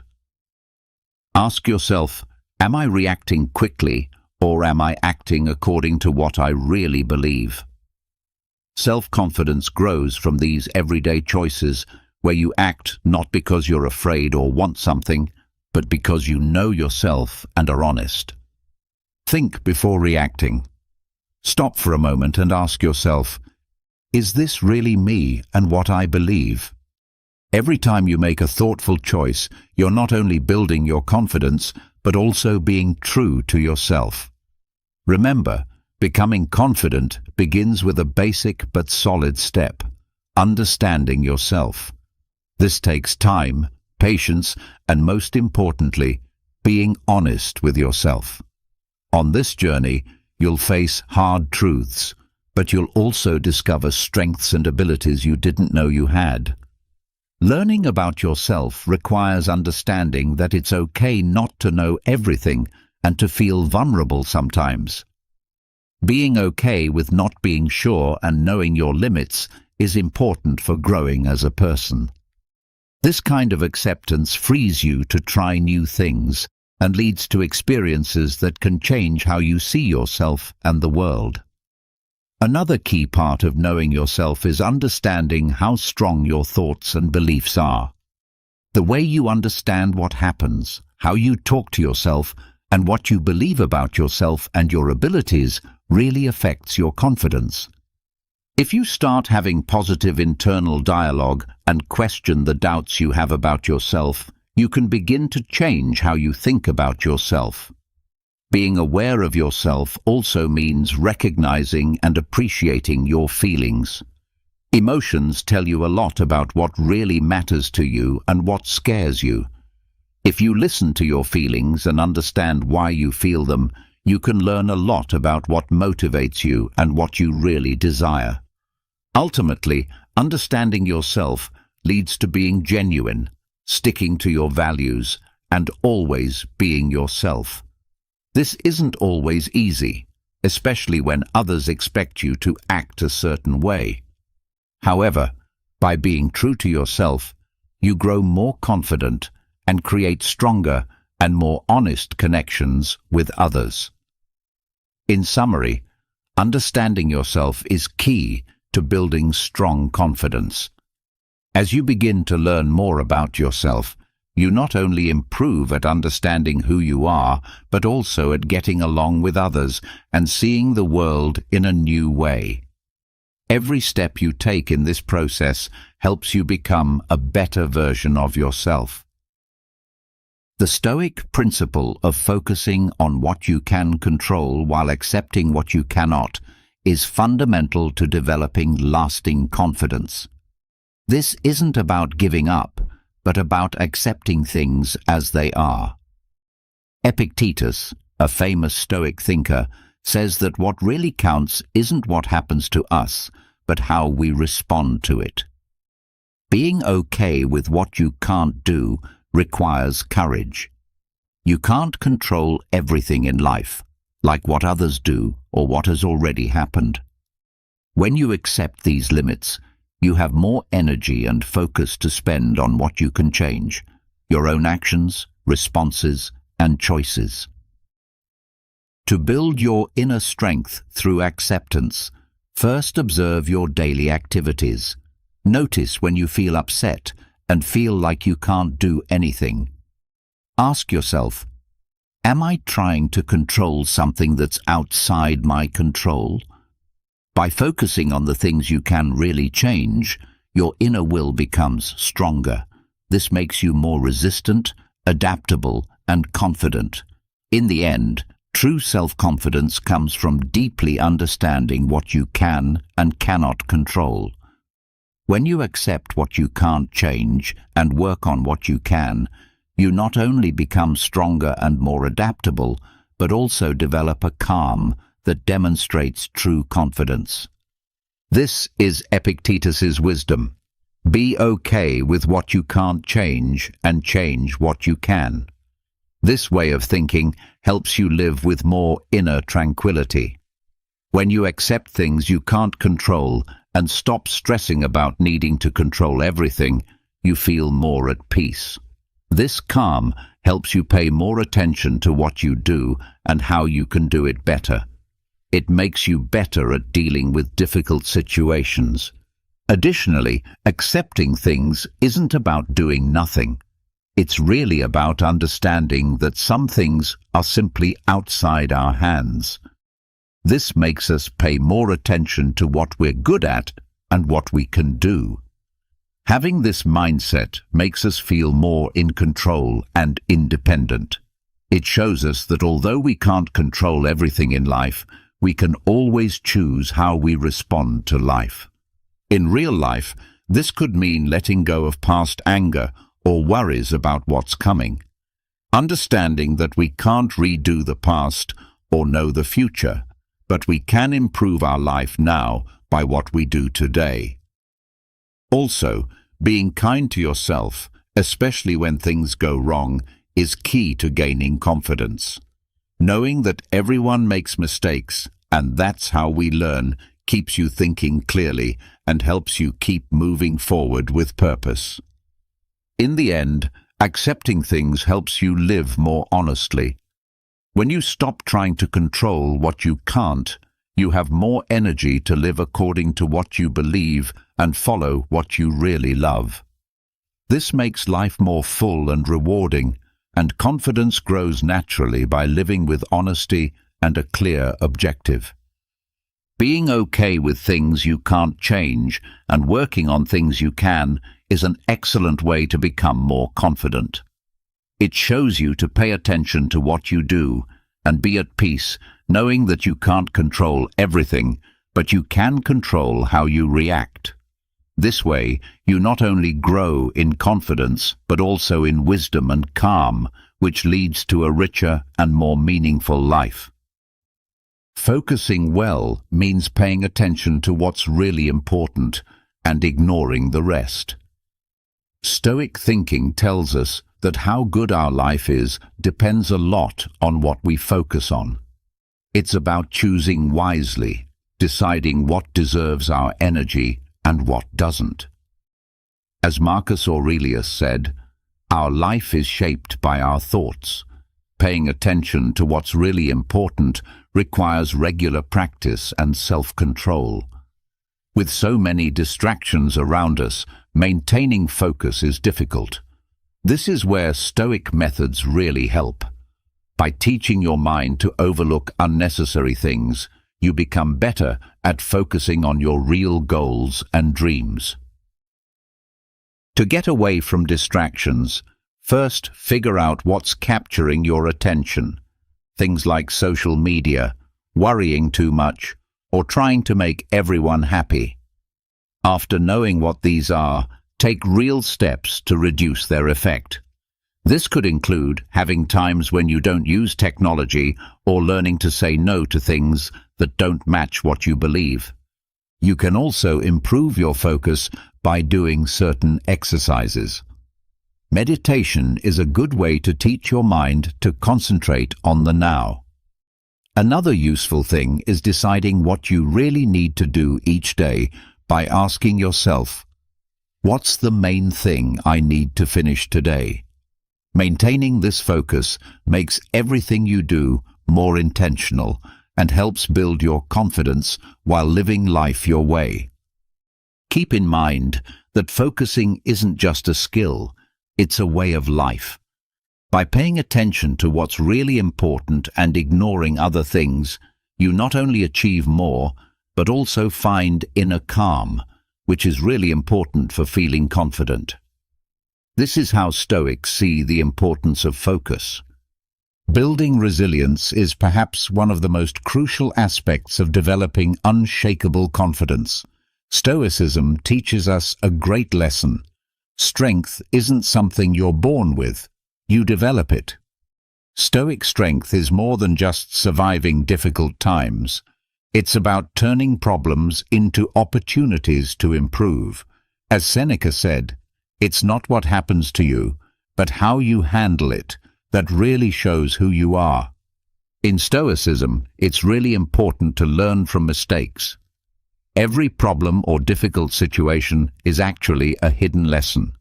When you face difficult times, instead of getting discouraged, think, what can this teach me? Thinking this way turns every mistake into a step toward improvement and helps you be stronger when things are difficult. Being resilient really means practicing Stoic strength. You don't run or get scared of challenges, you face them head-on. Every time you overcome a problem or face a fear, you become stronger and more confident. Keep in mind that being resilient isn't just getting through difficult times, it's about learning to make the best of them. Using resilience every day can look different. It could be doing work you've been putting off or dealing with something big like overcoming a loss. In each situation, think like a Stoic. It's not what happens that's important, but how you handle it. So when you encounter difficult times, face them with confidence, understanding that every difficult situation is an opportunity to improve and strengthen yourself. This is what Stoic strength is about, turning difficult times into strength and problems into paths forward. Stay strong, and you'll notice that your confidence grows more than ever. Being resilient also means accepting things, knowing that life won't always be simple or fair, but understanding that we can get through difficult times. This acceptance isn't about giving up, but about realizing that difficult times are part of life and that we're strong enough to handle them. Additionally, being strong like a Stoic means thinking long-term. Instead of just focusing on today's problems, problems are an opportunity to look ahead and understand how these difficult moments can help you grow and improve later. Being grateful is another excellent way to become more resilient. When you think about what you have instead of what you lack, you can stay positive even when things are difficult. This gratitude helps you see problems differently, as opportunities to learn and improve. Strength becomes stronger with help from others and being part of a community. When you're surrounded by people who support and understand you, it's really helpful during difficult moments. These connections not only make you feel better, but also remind you that you're not facing challenges completely alone. Ultimately, practicing Stoic strength is a commitment to keep growing. It means seeing every experience, whether happy or difficult, as a learning opportunity about yourself and everything around you. This attitude helps you welcome life's ups and downs, trusting that you can handle and succeed despite any obstacle. In summary, Stoic strength is an excellent way to navigate life. It teaches us to face difficult times, learn from them, and use them to grow and become more confident. By being resilient, we not only overcome difficulties, but also become stronger, smarter, and more sure of ourselves. While trying to be confident, it's easy to start acting with too much pride, but true confidence doesn't need to be arrogant. Being humble, which is really important in Stoic philosophy, is one of the best qualities a person can have. As Epictetus mentioned, if you think you know everything, you can't learn anything new. Humility allows you to learn, improve, and truly connect with others. The choice between humility and arrogance isn't choosing between weakness and strength. It's about realizing your own limits and appreciating others' knowledge and value. A humble person knows that no matter how much they know or how skilled they are, there's always something more to learn, always a way to improve. Epictetus tells us that being humble isn't about putting yourself down, but about seeing yourself clearly, understanding both your value and that you're not the most important person in the world. Cultivating humility day by day can be difficult, especially when people care more about how things look than what they really are. Try to listen more and talk less. Respect what others think and accept that you don't always need to be right. When you do something well, give credit to others too. Remember that every person you meet knows things and has experiences that you don't have. When you cultivate your humility, you build your confidence in a stable and lasting way. You become more open, flexible, and curiously, people respect and admire you more. Being truly humble not only makes you a better person, but also improves how you connect with others. So work on being humble. It's the Stoic way toward real and deep confidence. Being humble also means seeing and praising other people's achievements and good points. By doing this, we not only show that we respect them, but also learn to see how each person contributes something different and valuable. This helps us understand the value of how different each person is, and that one person's success doesn't mean less for another. Being humble means admitting that we don't know everything, and that sometimes we need help from others with more experience or knowledge. It's a sign of strength, not weakness. Being open to learning from others and working together makes our relationships and our own growth stronger. Being humble also involves reflecting on our own actions, recognizing when we're wrong, and working to correct things. This is really important for self-improvement. This kind of honest self-evaluation helps build true confidence that comes from understanding our strengths and weaknesses. This includes being grateful for what we have, for our friends and family, and for the opportunities that come our way. It helps us focus on what's really important. This gratitude keeps us connected with other people and with the world, helping us feel like we're part of a bigger group. In summary, being humble is a really important Stoic quality for developing good and lasting confidence. It helps us appreciate ourselves without thinking too much about ourselves, to always learn from others and our environment, and to treat people with respect and honesty. Cultivating humility makes us better people and helps make the world a more supportive, respectful, and connected place. Knowing and living according to your personal beliefs is fundamental for developing authentic confidence. Real and lasting confidence comes from living in a way that matches your most important beliefs. It's not enough to know what you believe, you need to act according to it daily. This means being honest and true to yourself, something Stoics consider very important. Epictetus once said that talking about doing the right thing isn't enough, you have to really do it. Personal values are super important. They're like a compass that helps you choose, act, and shape your life. Think about what values are most important to you, like being honest, loyal, brave, or kind. Identify your main values and commit to living according to them. Living with integrity means that you do and say things that match your beliefs and values. It's difficult to do this, especially when others push you to go against what you believe, but every time you choose to be true to yourself instead of taking the easy path, you feel better about yourself. You prove to yourself that your beliefs are real and important in your life. For your actions to match what you think is right, start with small steps in your daily life. If being honest is important to you, always tell the truth, even when it's difficult. If you care about being kind, try to help others and be kind even if no one sees it. Doing these small good things regularly helps you become the person you want to be.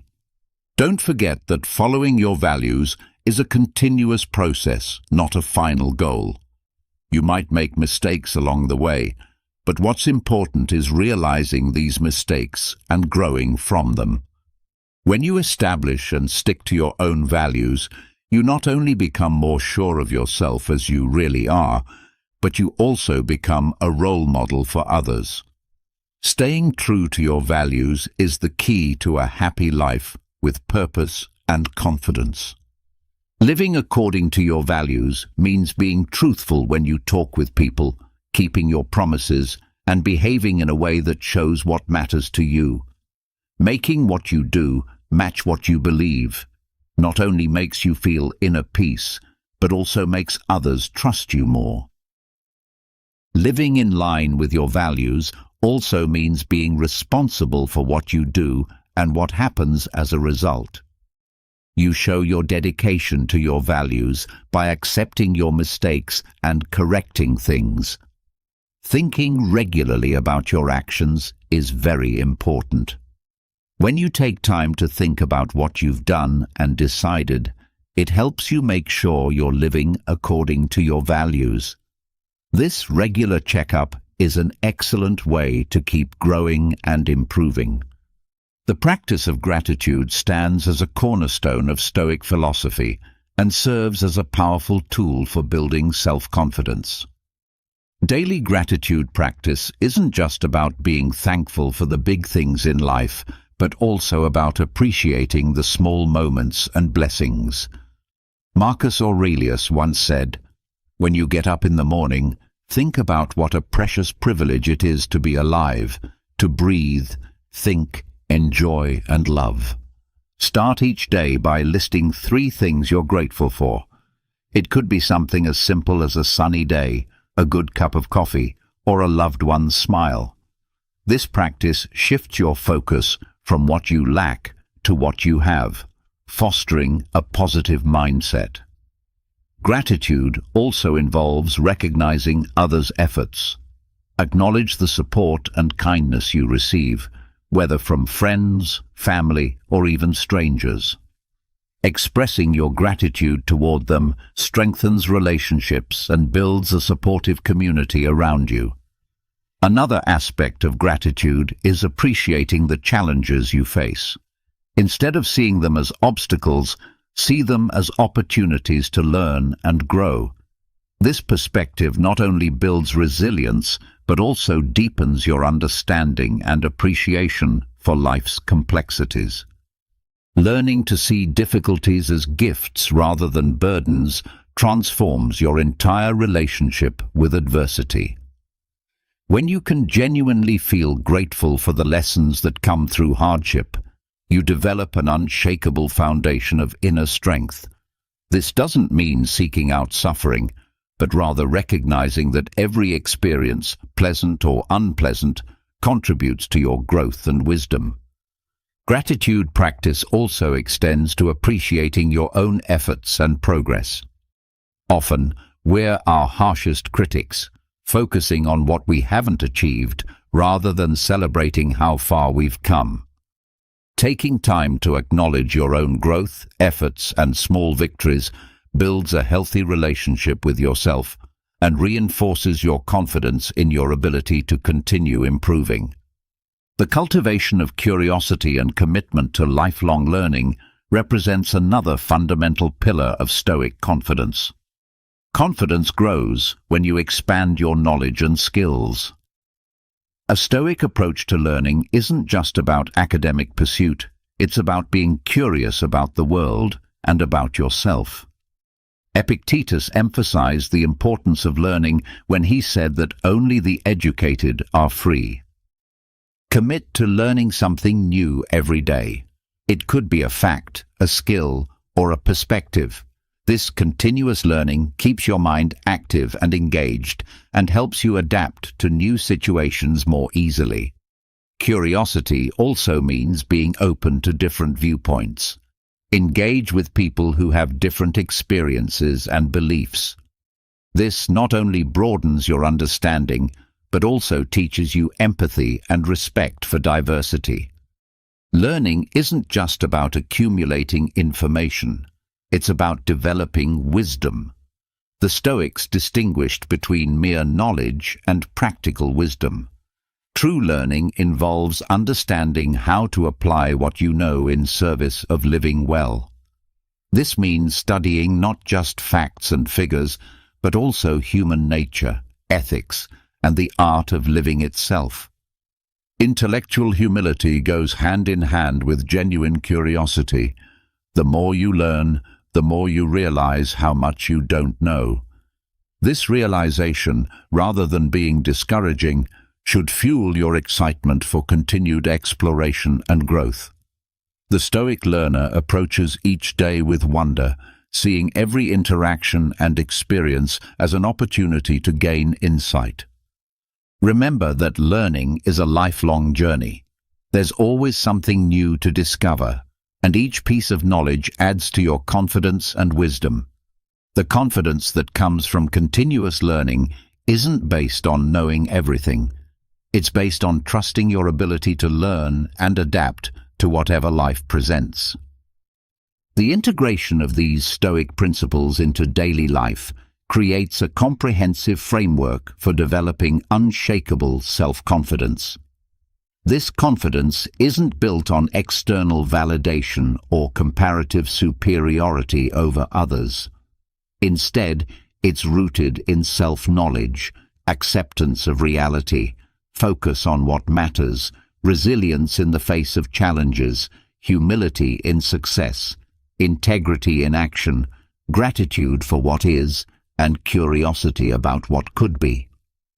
This approach to confidence is sustainable because it doesn't depend on circumstances beyond your control. Whether you're facing success or failure, praise or criticism, abundance or scarcity, your confidence remains steady because it's anchored in your own character and values rather than external conditions. The Stoic path to confidence is also deeply practical. These aren't abstract philosophical concepts, but concrete practices that can be implemented immediately.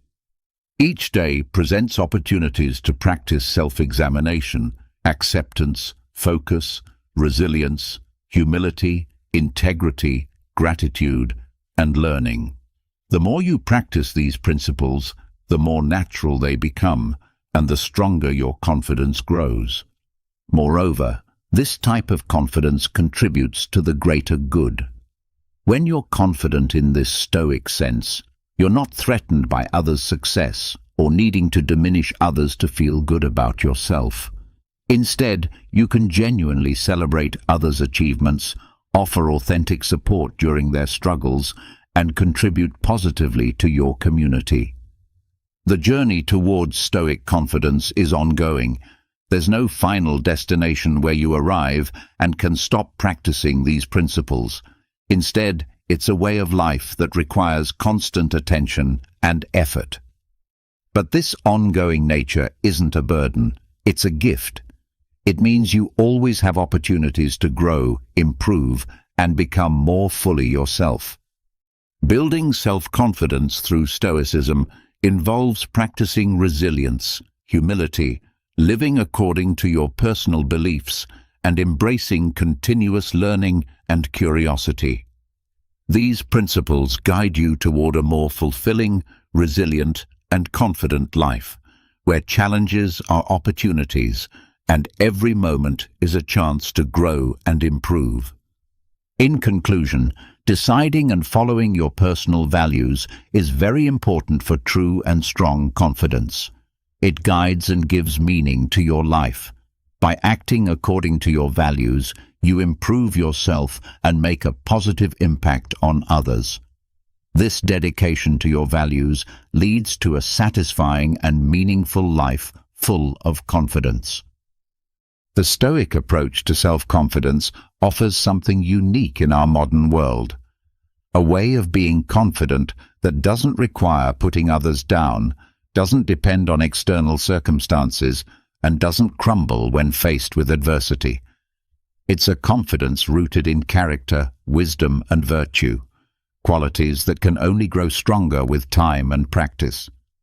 As you embark on or continue this journey, remember that every small step counts. Each moment of self-reflection, each choice to focus on what you can control, each act of resilience in the face of difficulty, each display of humility despite success, each decision to live according to your values, each expression of gratitude, and each new thing you learn contributes to your growing confidence. This confidence isn't just for your own benefit. As you become more grounded in these Stoic principles, you naturally become a source of strength and inspiration for others. Your calm in chaos, your resilience in difficulty, your humility in success, and your integrity in all circumstances creates a positive influence that ripples outward into your community and the world.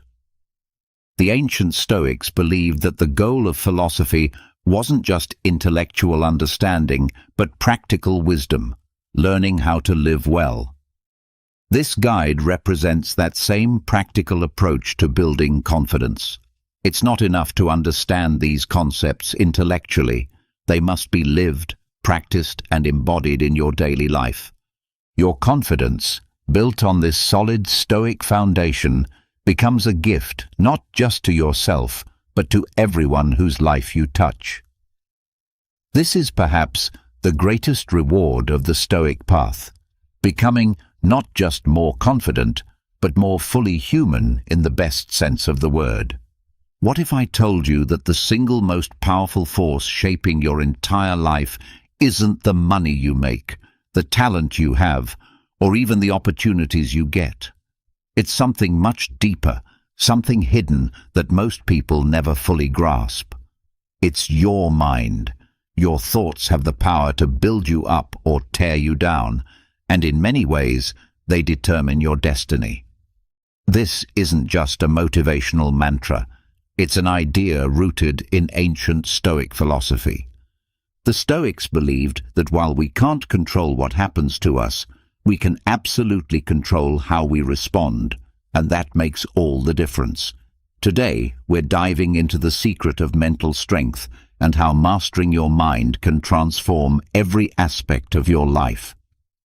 Whether you're struggling to push through challenges or simply looking to better understand how to navigate life's inevitable ups and downs, the insights from Stoicism offer timeless wisdom that's just as relevant today as it was 2,000 years ago. Mental toughness isn't just about grit or determination. It's about cultivating the right mindset, anchored in clear, powerful thoughts, so you can face any obstacle with confidence and clarity. And here's the truth. Some of you reading this right now might feel skeptical. You might think, is it really that simple? Can just changing my thoughts really change my life? I get it, but I encourage you to stick around until the end, because what we're discussing today will challenge your assumptions and hopefully open your mind to the incredible power you already possess. By the time we're finished, you'll understand why mastering your mind is the key to mastering your life. The human brain generates about 70,000 thoughts per day. That's an incredible amount of mental activity, and it's not just random noise. Each thought carries weight, influencing your emotions, decisions, and ultimately the direction of your life. The Stoics knew this well, teaching that it isn't events themselves that disturb people, but their judgments about them. This means that by controlling your thoughts, you are essentially controlling your reactions and your reality. Let's break this down a bit. Think about how a single negative thought early in the morning can affect your entire day. It can set a tone of irritation or sadness that affects every interaction you have and every decision you make. The Stoics would suggest that we have the power to challenge and change that initial thought. For example, if you wake up feeling overwhelmed by the day ahead, instead of letting that feeling spiral, you can remind yourself that you have faced many tough days and survived. This shift in thinking isn't just positive thinking, it's about grounding your thoughts in reality and your own capabilities. This practice is not about suppressing negative thoughts or emotions. Rather, it's about not allowing them to take over. It's about observing them, understanding why they arose, and then deciding how you'll let them influence you. This is where the Stoic concept of the inner citadel comes in. Imagine your mind like a fortified city. Outside the walls, events take place. People say things. Life happens. But inside the walls, you are sovereign. You decide which thoughts will enter and which will not. This mental discipline protects you from unnecessary distress and keeps you effective and rational. By practicing control over your thoughts, you also enhance your ability to focus on what truly matters. Stoics emphasize focusing on what is within our control and letting go of what isn't. When you spend less energy fretting about what you can't change, you have more energy to invest in what you can. This doesn't mean you ignore the reality of situations or your feelings about them. It means you approach them from a position of strength and choice. The power of thought is immense, and understanding this gives you a tool not just for personal happiness, but for profound personal transformation. The next time you find yourself caught in a storm of negative thinking, remember the Stoic teaching. It's not the situation that's causing you to suffer, but your thoughts about it. You hold the key to better experiences, a more fulfilling life, and true mental strength, all by mastering the realm of your thoughts. Most people experience adversity at several points throughout their lives, but it's not the adversity itself that defines us. It's how we respond to it. The Stoics regarded adversity as a crucial element of human life, something that tests our character and pushes our limits. Marcus Aurelius, a Stoic emperor and philosopher, once wrote, "The impediment to action advances action. What stands in the way becomes the way." This profound insight reveals that obstacles are not merely hurdles to overcome. They are opportunities for growth and self-improvement. Embracing adversity is about shifting our perspective from seeing difficulties as roadblocks to viewing them as invaluable steps on the path to personal development. When faced with a challenge, Whether it's a professional setback, personal loss, or even a global crisis, our natural instinct might be to retreat or lament our misfortune. However, adopting a Stoic mindset encourages us to ask ourselves, what can this experience teach me? This question transforms the nature of our experience, turning adversity into a classroom. This Stoic approach doesn't minimize the pain or difficulty of tough situations, but instead focuses on extracting value from them. Every challenge you encounter is a chance to practice virtues like patience, resilience, and courage. For instance, losing a job might initially seem like a devastating blow to your career, but it also offers the chance to reassess your path, discover new opportunities, or develop skills that you've been neglecting. Similarly, dealing with difficult people teaches you the virtues of patience and understanding, honing your ability to handle interpersonal conflicts more effectively. Moreover, embracing adversity fuels our growth by pushing us out of our comfort zones. It's comfortable to continue with our habitual patterns and routines, but growth often requires discomfort. Just as muscles need to be stressed to grow stronger, our psychological and emotional muscles need challenges to develop. When you actively embrace adversity, you're not just surviving your circumstances, you're using them as leverage to propel yourself forward. Stoicism teaches that we should not only accept the inevitability of adversity, but actively welcome it as a part of life that enhances our human experience. By doing so, we turn every obstacle into a tool, every setback into a setup for a comeback. The true measure of our character and strength isn't shown by how we enjoy success, but by how we face and use adversity. Self-discipline is often cited as a key attribute of successful people across all fields and endeavors. This is hardly surprising when you consider that self-discipline lies at the core of Stoicism, enabling individuals to live according to their values and pursue a meaningful life regardless of external circumstances. Stoicism doesn't just suggest self-discipline, it demands it as a central practice for those looking to cultivate virtue and wisdom. The Stoic philosophers, from Marcus Aurelius to Epictetus, taught that self-mastery, control over one's reactions, desires, and actions, is the foundation of living a life of purpose and integrity. Self-discipline is essentially about making choices that are aligned with your long-term goals instead of succumbing to short-term gratifications that lead you astray. It's about aligning your actions with your rational decisions, even when emotions or impulses pull you in different directions. This might mean getting up an hour early to meditate, or exercise even when you feel like sleeping in, or choosing a healthy meal over fast food, or even spending an evening working on your project instead of binge-watching a series. Each time you make such a choice, you are exercising self-discipline. But self-discipline in the Stoic sense goes deeper than just resisting temptation or sticking to a schedule. It's about cultivating an inner strength that allows you to remain true to your principles in the face of adversity, distraction, and immediate desires. It's about having the mental fortitude to say no to things that don't serve your ultimate purpose and saying yes to the often harder tasks that do.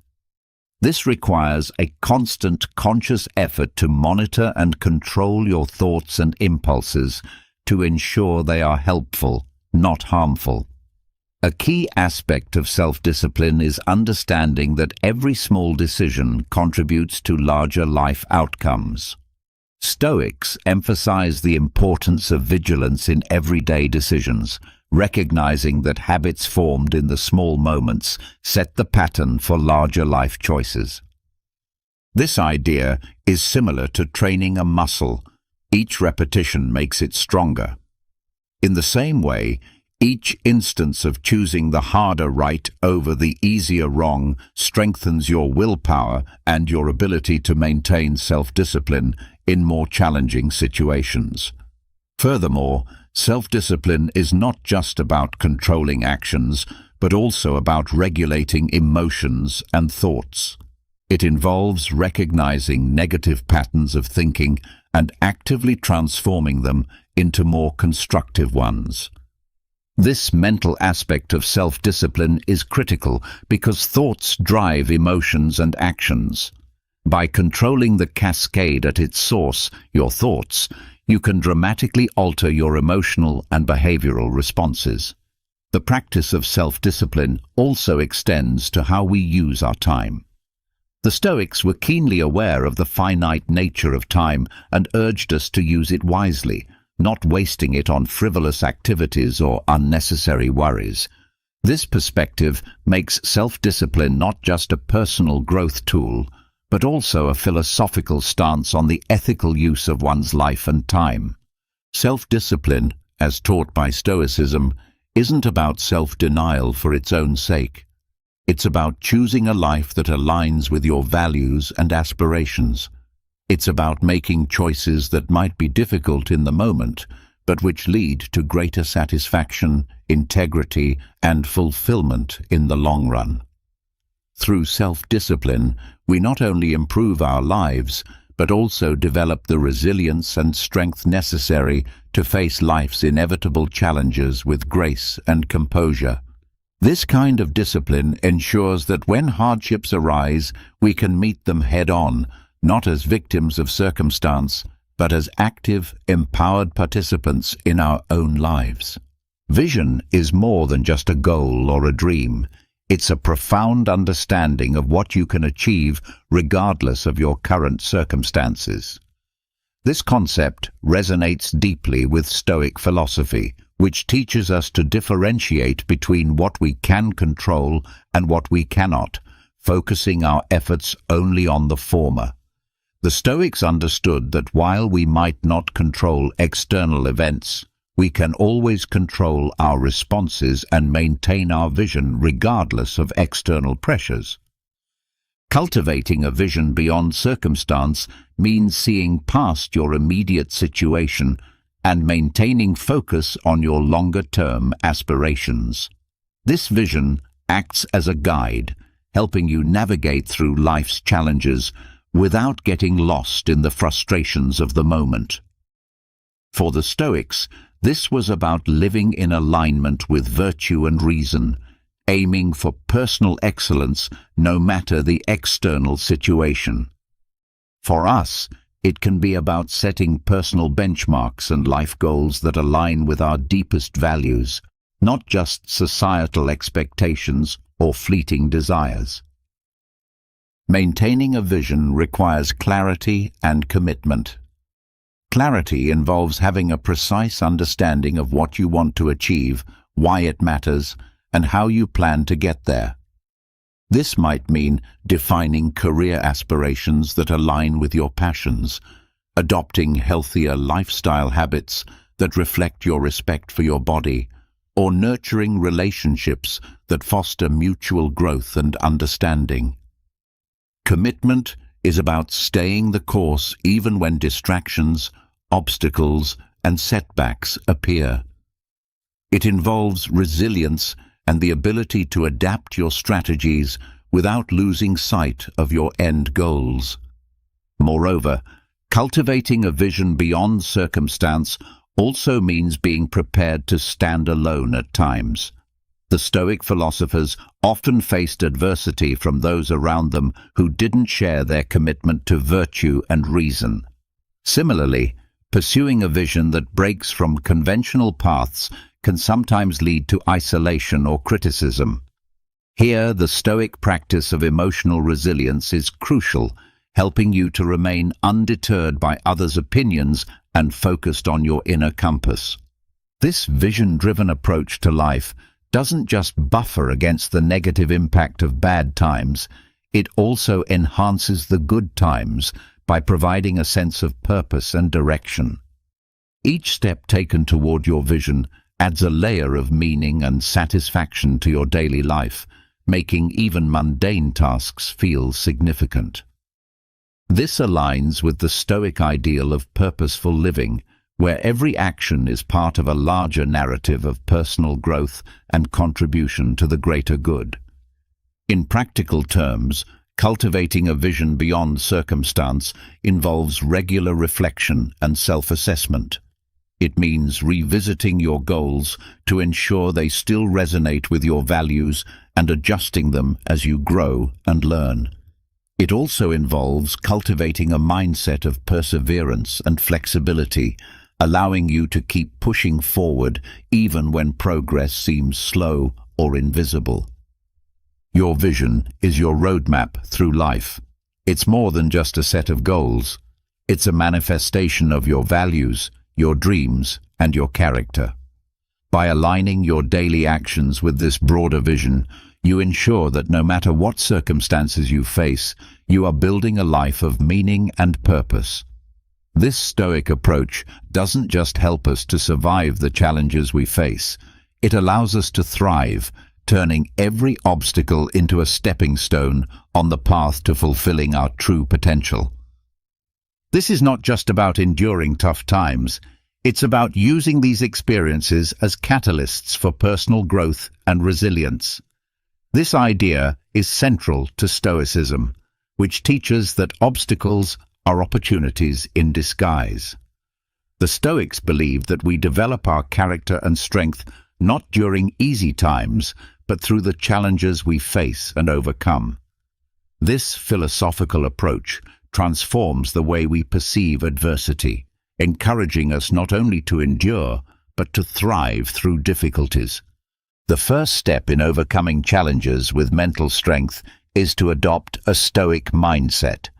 View each challenge as a test of your virtues, such as wisdom, justice, courage, and moderation. For example, a professional setback can be a test of your wisdom. Can you learn from this experience? It can also challenge your courage. Will you give up, or will you persevere? By reframing challenges in this way, you're not just passively enduring them, you're actively engaging with them, extracting valuable lessons and fortifying your character. Another key aspect is maintaining a sense of control over your responses. While we cannot control all external events, we can control how we respond to them. This sense of agency is empowering and is at the heart of Stoic philosophy. When faced with adversity, instead of reacting impulsively or despairingly, a Stoic-inspired approach involves pausing, reflecting, and choosing a response that aligns with your values and goals. This might mean taking a deliberate break to gather your thoughts, seeking advice from trusted mentors, or simply choosing to remain optimistic and motivated despite the odds. Moreover, overcoming challenges with mental strength involves the practice of resilience. Resilience is not just about bouncing back, it's about growing stronger through adversity. This growth is similar to how muscles strengthen through repeated exertion and recovery. Each challenge you overcome not only tests your mental and emotional limits, but also expands them. You learn more about your capabilities, your limits, and how to push them responsibly. This learning and growth foster a deeper self-confidence, knowing that you have faced adversity before and emerged stronger. Practically, this means not shying away from challenges or wishing for an easier life, but embracing the tough parts as integral to your development. It's about making a conscious decision to stand firm in the face of adversity, using your Stoic principles as a guide. When challenges arise, remind yourself of times you have overcome in the past and draw strength from those experiences. Visualize yourself handling the current challenge with competence and composure, and then take the necessary steps to make that visualization a reality. Building resilience is essential for navigating the ups and downs of life effectively. It's not just about bouncing back from setbacks. It's about learning, growing, and becoming stronger from each experience. Stoicism offers a wealth of practical advice on developing resilience, emphasizing the importance of perception, action, and will. The Stoics teach us that it's not the events themselves that upset us, but our judgments about those events. This insight is foundational for building resilience. To start, one practical tip for building resilience is to work on reframing your perceptions. When you encounter a challenge, try to view it through a lens of growth and opportunity. Ask yourself, what can I learn from this situation? Or, how can this make me stronger? This doesn't mean ignoring your emotions or pretending everything is fine. Instead, it's about acknowledging your feelings, choosing to focus on the aspects of the situation that you can control and that contribute to your growth. Another key strategy is to maintain a routine that supports your mental and physical health. The Stoics were big proponents of living in harmony with nature, which included taking care of the body and mind. Regular exercise, a healthy diet, and sufficient sleep are not just good for physical health. They also enhance your psychological resilience by reducing stress, improving mood, and increasing energy levels. Additionally, incorporating daily or weekly practices like meditation, journaling, or reading philosophy can help maintain a calm and focused mind, preparing you for whatever challenges may arise. Furthermore, building resilience involves setting clear and achievable goals. This practice keeps you motivated and moving forward even when obstacles appear. Goals give you a sense of purpose and direction, acting as a compass during times of confusion or distress. They break down overwhelming challenges into manageable steps, making it easier to see progress and maintain hope. A Stoic might suggest setting goals around virtues you want to develop, like patience, courage, or wisdom, rather than external outcomes, ensuring that your goals contribute to personal growth and are within your control. Engaging with a supportive community is also crucial for building resilience. Stoicism teaches the importance of mutual support and empathy within the community. Surround yourself with people who uplift and encourage you, who can provide advice and perspective when you're struggling. This network can be a source of strength and resilience, reminding you that you're not alone in your journey. Sharing your experiences with others and listening to theirs can provide comfort, insights, and new strategies for dealing with life's challenges. Lastly, practicing gratitude is a powerful tool for resilience. By focusing on what you are thankful for, you shift your attention away from what you lack or what has gone wrong. This shift can dramatically improve your mental state, reducing anxiety and depression and enhancing well-being. Each day, take a moment to reflect on a few things you are grateful for, whether it's a sunny day, a good friend, or a lesson learned from a recent challenge. This habit aligns well with Stoic practices as it encourages you to value and appreciate the good in your life even during tough times. The journey of mastering your mind through Stoic principles is not a destination, but a continuous process of growth and refinement. Every day presents new opportunities to practice these timeless teachings, to strengthen your mental fortitude, and to align your actions with your deepest values. The beauty of Stoic philosophy lies not in its complexity, but in its practical simplicity. The recognition that while we cannot control the world around us, we have complete dominion over our responses to it.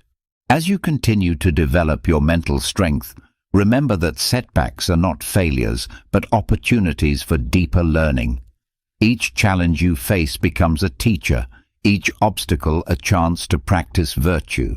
and each difficult moment a step toward greater resilience. The Stoics understood that the path to wisdom and strength is not paved with comfort and ease, but with the conscious choice to respond to life's trials with courage, wisdom, and integrity. Your thoughts truly are the architects of your destiny. By taking conscious control of your mental landscape, by choosing your responses rather than simply reacting, and by maintaining a vision that transcends immediate circumstances, you tap into a power that can transform not just your own life, but potentially inspire and uplift others around you. This is the legacy of Stoic philosophy, not just personal improvement, but the cultivation of character that contributes to the greater good. The ancient Stoics faced wars, political upheaval, personal losses, and all manner of adversity, yet they found ways to maintain their philosophical center and live according to their principles.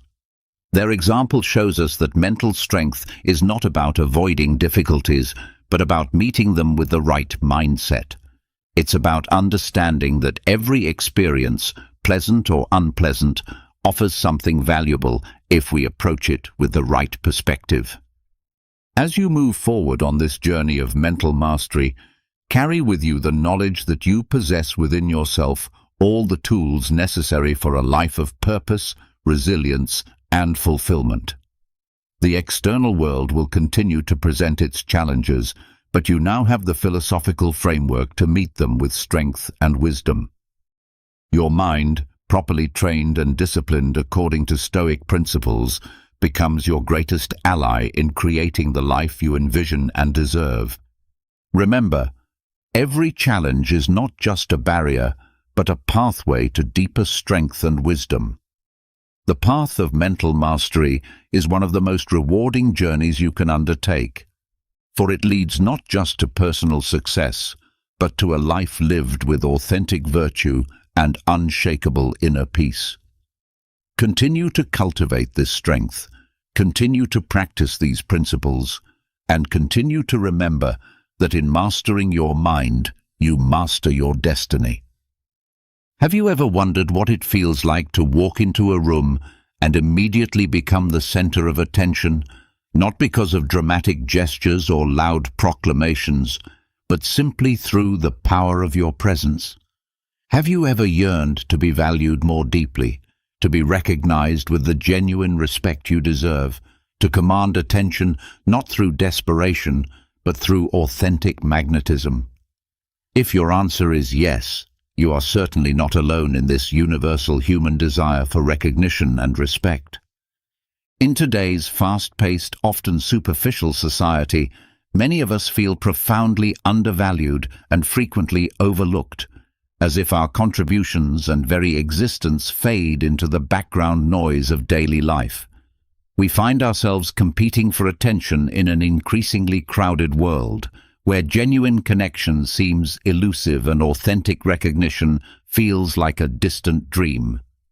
However, this feeling of invisibility and underappreciation is not a permanent fate that you must passively accept. It is not a life sentence handed down by circumstances beyond your control. Today, we embark on a transformative journey together, one filled with both promise and meaningful challenge. This journey will teach us to harness the invaluable lessons from ancient Stoic philosophy to build an unshakable sense of self and develop an undeniable presence that draws others naturally toward us. This is not about seeking attention for its own sake or manipulating others into noticing us. Rather, it is about cultivating sustainable thoughts, behaviors, and character traits that make you not only highly regarded by others, but also genuinely stronger and more resilient from within.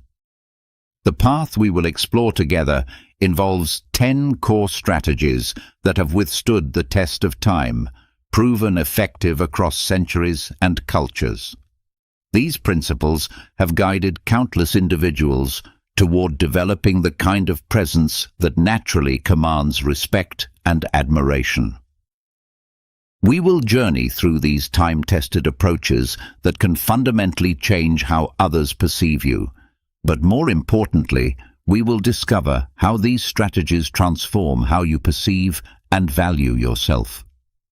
This transformation begins with understanding that true presence and magnetism cannot be manufactured or forced.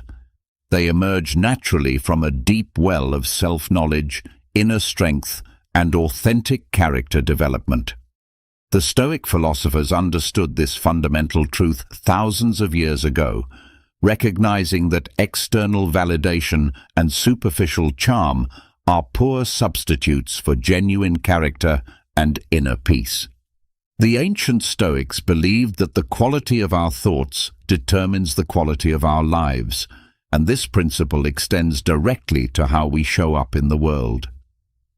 When we cultivate wisdom, courage, justice, and temperance within ourselves, these virtues naturally radiate outward, creating an authentic magnetism that draws others toward us.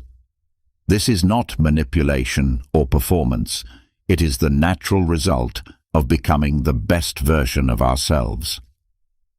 Throughout this exploration, we will discover that building presence is not about creating fleeting moments of attention or temporary impressions. Instead, it is about developing a powerful, sustainable way of being that leaves lasting impressions on people's minds and hearts.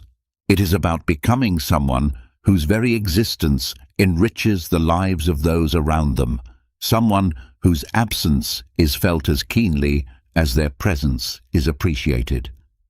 The journey toward developing this kind of presence requires commitment, patience, and consistent effort.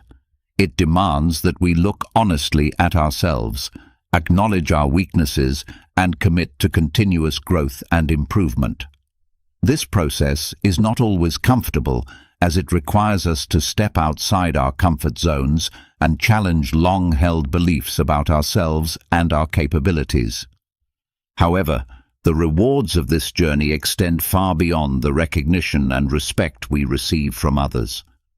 As we develop these qualities within ourselves, we discover a deep sense of fulfillment, purpose, and inner peace that no external validation can provide. We become individuals who are not dependent on others' opinions for our sense of worth, yet, paradoxically, this independence makes us more attractive and valuable to those around us. The first fundamental principle in building unshakable presence involves learning to take exceptional care of yourself, understanding that those who do not know how to love themselves cannot authentically love others. Self-care is not selfishness. It is a prerequisite for being able to genuinely contribute to others' lives. The better you take care of yourself physically, mentally, emotionally, and spiritually, the better equipped you become to support, inspire, and uplift those around you. This principle of self-care is not merely advice for comfortable living, but a fundamental requirement for living a truly satisfying and meaningful life. Taking care of oneself requires deep self-awareness, which means taking the time to genuinely understand yourself from your most basic physical needs to the deepest desires and aspirations of your soul. When you develop this level of self-understanding, you can begin nurturing and developing yourself with clear purpose and direction.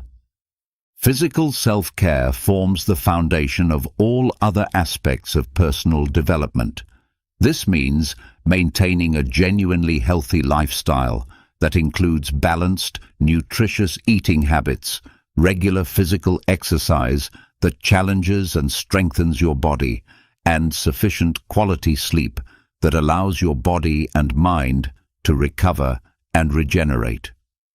When your physical body is well cared for, you not only feel healthier and more energetic, but you also naturally exude an attractive vitality that draws others to appreciate and value your presence. Mental and emotional self-care requires regularly recharging your psychological and spiritual resources. This can be accomplished through diverse activities, such as reading books that challenge and expand your thinking, practicing meditation or mindfulness to develop inner peace and clarity, or dedicating time to personal hobbies and interests that bring you joy and fulfillment.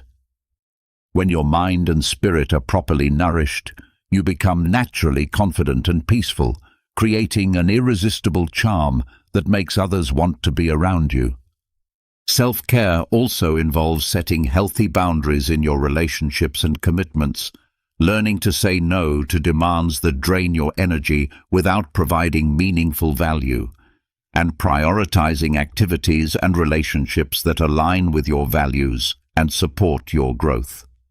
This boundary setting is not selfish, but essential for maintaining the emotional and mental resources necessary to show up fully in your important relationships and responsibilities.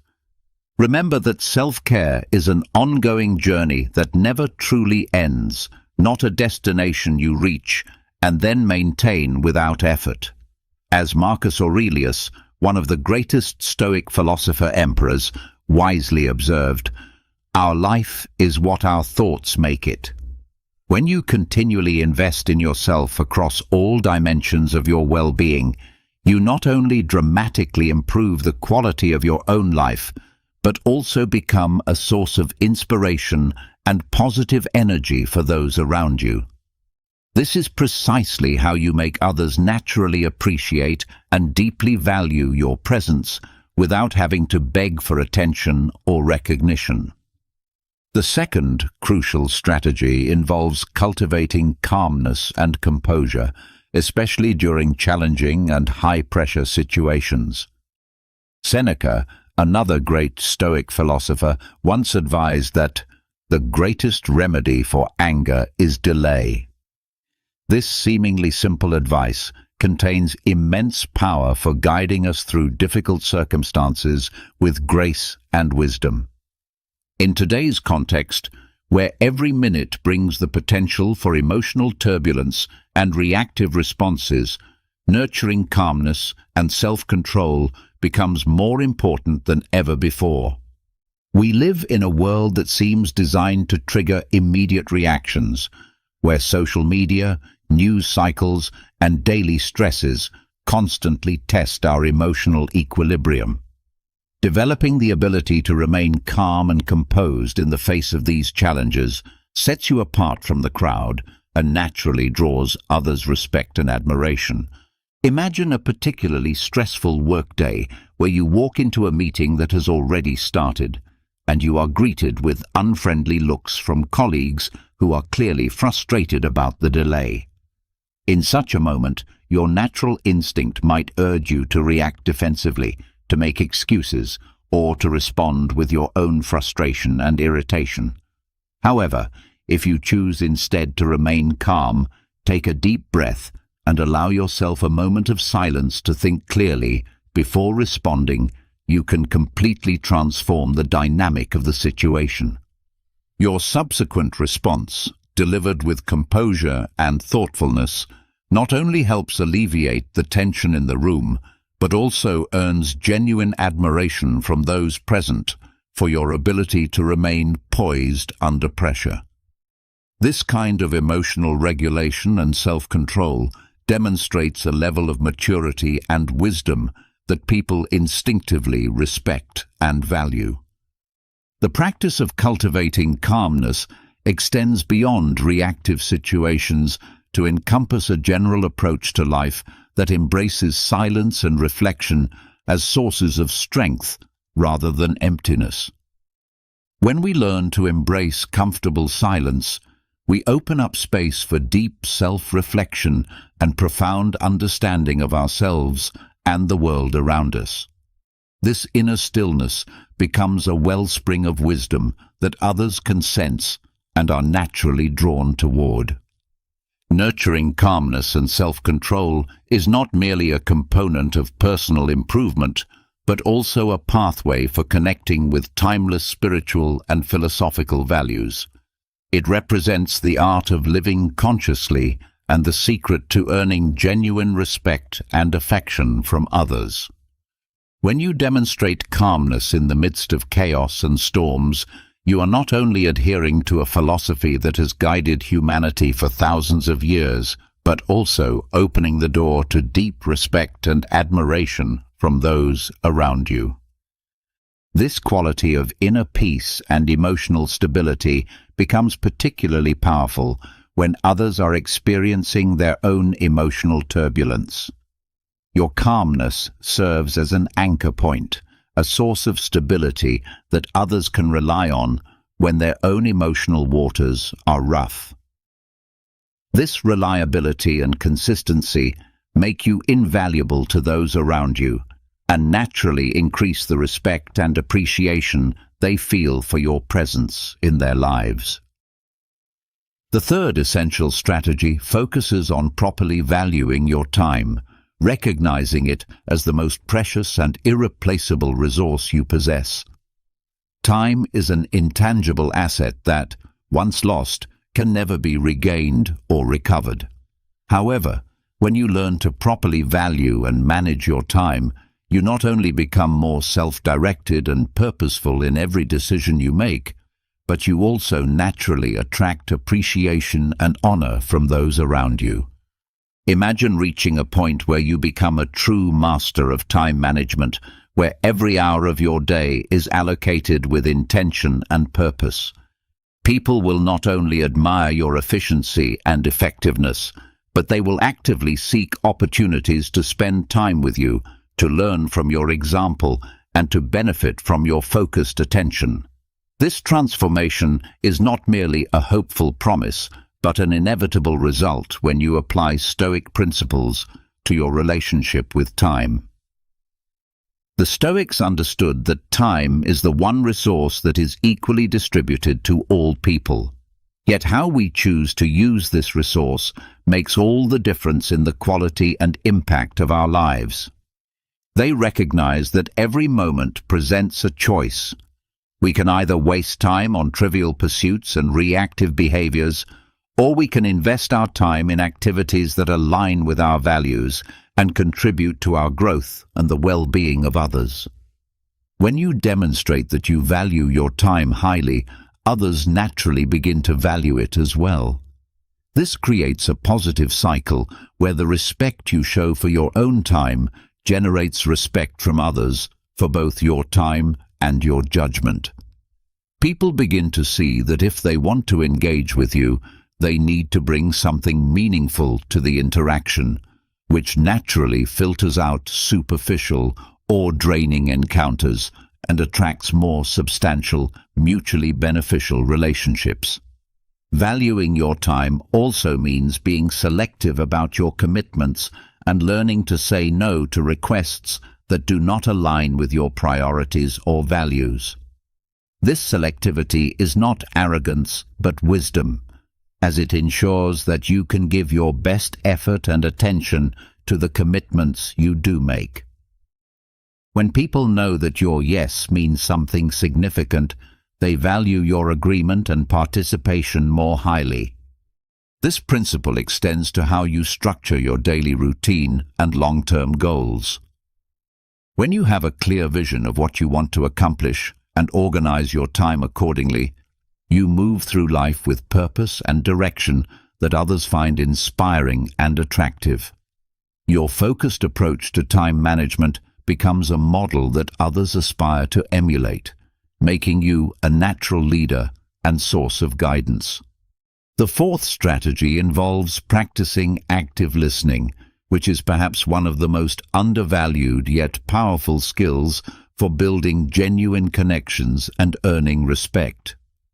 In a world where everyone seems eager to speak and few are willing to truly listen, the person who masters the art of active listening becomes extraordinarily valuable and magnetic to others. Consider a scenario where you are in a conversation with a friend who is sharing a personal struggle or challenging situation. Instead of glancing at your phone, thinking about your own response, or waiting for your turn to speak, You choose to remain completely present and fully focused on what they are saying. You listen not just to their words, but to the emotions behind those words, occasionally asking thoughtful questions that demonstrate you are not merely hearing, but truly understanding the weight and significance of what they are sharing. The result of this kind of deep, attentive listening is profound. You not only help your friend feel genuinely heard and understood, but you also establish a connection that goes far beyond surface-level interaction. In that moment, you become a safe harbor for their thoughts and feelings, a trusted confidant who can be relied upon for genuine understanding and support. Active listening is not merely a social skill, it is an essential component of becoming a fulfilled and emotionally intelligent human being. In alignment with Stoic principles, it represents an approach to every conversation as an opportunity to learn something new, not just about others, but also about yourself and the human condition in general. When you truly listen to others, you are practicing humility and demonstrating a willingness to open yourself to different experiences, perspectives, and emotions. This openness creates space for genuine learning and growth that benefits both you and the person you are listening to. The act of listening deeply requires setting aside your own ego and agenda to make space for someone else's truth and experience. To practice active listening consciously and effectively, you must first master your own emotions and internal dialogue. When you enter a conversation, remind yourself that your primary goal is to understand the other person, not to formulate your response or to prove your own knowledge or wisdom. This shift in intention immediately changes the quality of your attention and the depth of connection you can create. Throughout history, philosophers like Marcus Aurelius, Epictetus, and Seneca emphasized the crucial importance of listening, not just to others, but also to oneself. They understood that listening is an integral part of living a moral and meaningful life. When you listen deeply, you are not merely receiving information, you are expanding your mind and heart to embrace the full richness of human experience that every conversation and interaction offers. The fifth strategy emphasizes embracing lifelong learning as a fundamental approach to existence. Seneca reminds us with timeless wisdom that, as long as you live, keep learning how to live. This profound insight underscores the critical importance of continuous self-improvement and adaptation throughout our entire lives. In the journey of self-discipline and personal betterment, embracing a lifelong spirit of learning is not merely good advice, but a foundational principle for living a life that naturally attracts appreciation and honor from those around us. When we commit to never-ending learning and growth, we not only enhance our knowledge and capabilities, but also cultivate a profound understanding of the world and humanity that makes us increasingly valuable to others. This commitment to continuous learning helps us adjust our behavior and attitudes to be more harmonious with both natural principles and social dynamics. It increases our value in the eyes of others while simultaneously deepening our own sense of purpose and fulfillment. The process of learning and growing never truly ends. Each day presents new opportunities to expand our understanding and develop our character. The noble pursuit of education and the art of sharing knowledge play crucial roles in this process. By generously sharing our knowledge and experiences with others, we not only contribute to their growth and development, but also affirm our own worth and value. Each lesson taught, each insight shared, each story told becomes a testament to our deep understanding and thoughtful engagement with life. However, lifelong learning encompasses much more than simply accumulating facts or information. It is fundamentally a process of character development that cultivates patience, gratitude, acceptance, and wisdom. When faced with failures and difficulties, those who adhere to Stoic philosophy learn to perceive challenges from multiple perspectives, transforming every obstacle into an opportunity for growth and deeper understanding. This approach to learning extends beyond formal education or professional development to include emotional intelligence, spiritual growth, and practical wisdom. It involves learning how to manage relationships more effectively, how to handle stress and adversity with grace, how to find meaning and purpose in daily activities, and how to contribute positively to the lives of others. By embracing the noble duty of education and committing to a lifetime of learning, we not only become more valuable and interesting to those around us, but also create positive ripple effects that extend far beyond our immediate circle of influence. This makes others not only appreciate our presence, but actively seek our guidance and wisdom in their own lives. The process of becoming valuable in the eyes of others does not come from demonstrating power, authority, or superiority over others. Instead, it emerges from expanding our souls, sharing knowledge and understanding, and nurturing genuine respect and affection through our commitment to growth and service. This is not a quick or easy process. It requires perseverance, courage to face fears and failures, and a strong desire to become better every single day. The sixth strategy involves embracing authenticity as the foundation for all meaningful relationships and genuine respect. Authenticity represents perhaps the most powerful asset you can possess in building lasting connections and natural magnetism. As Epictetus wisely counseled, "If you wish to be a writer, write." This principle extends to all aspects of life.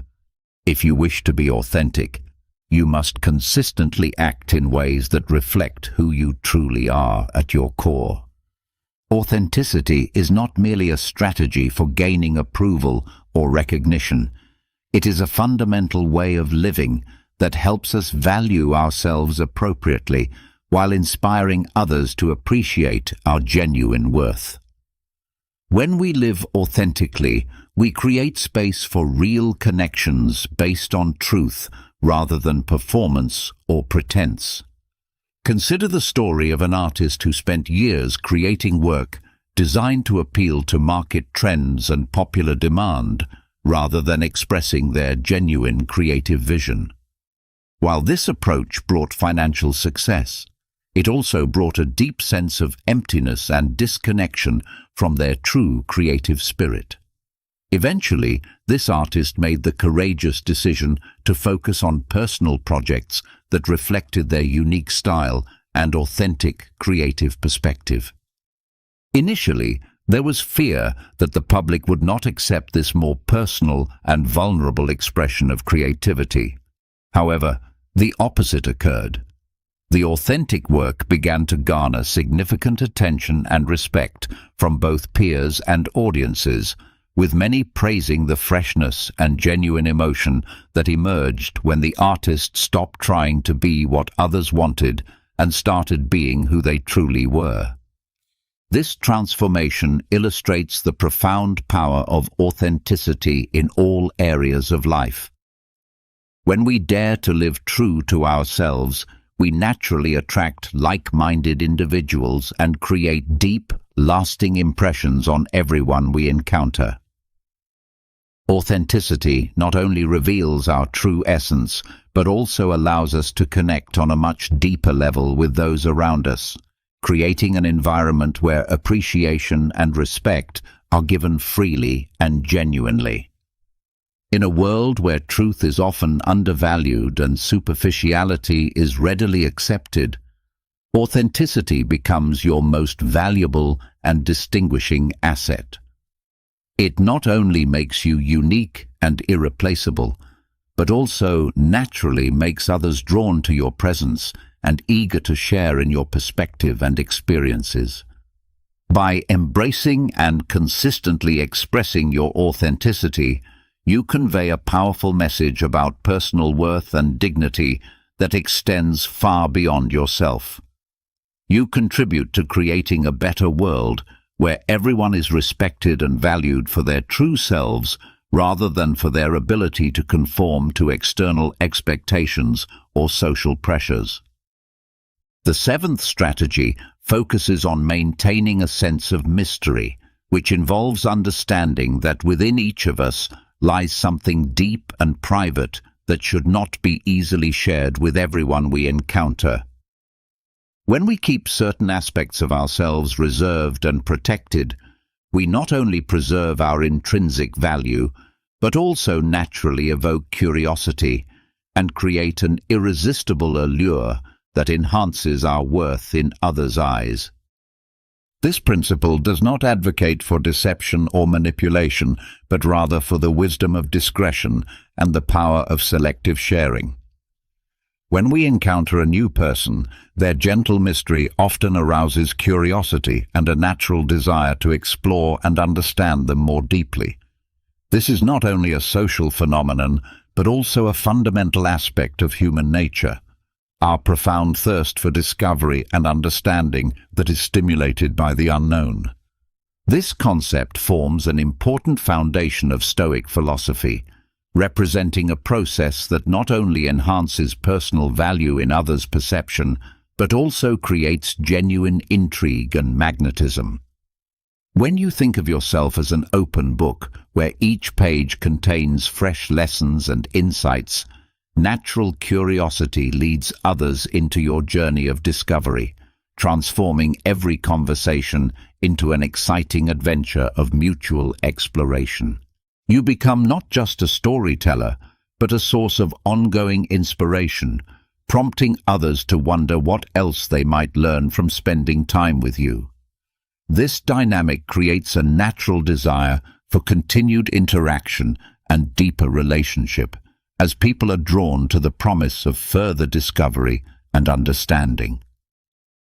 Maintaining an appropriate sense of mystery is about sharing yourself gradually and thoughtfully, allowing relationships to develop naturally through increasing levels of trust and intimacy.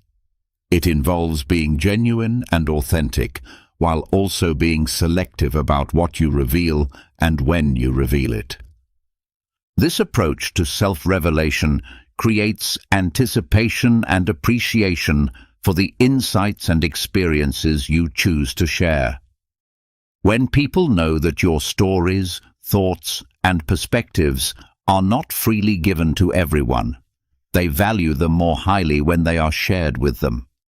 This selectivity makes your openness feel like a gift rather than an expectation.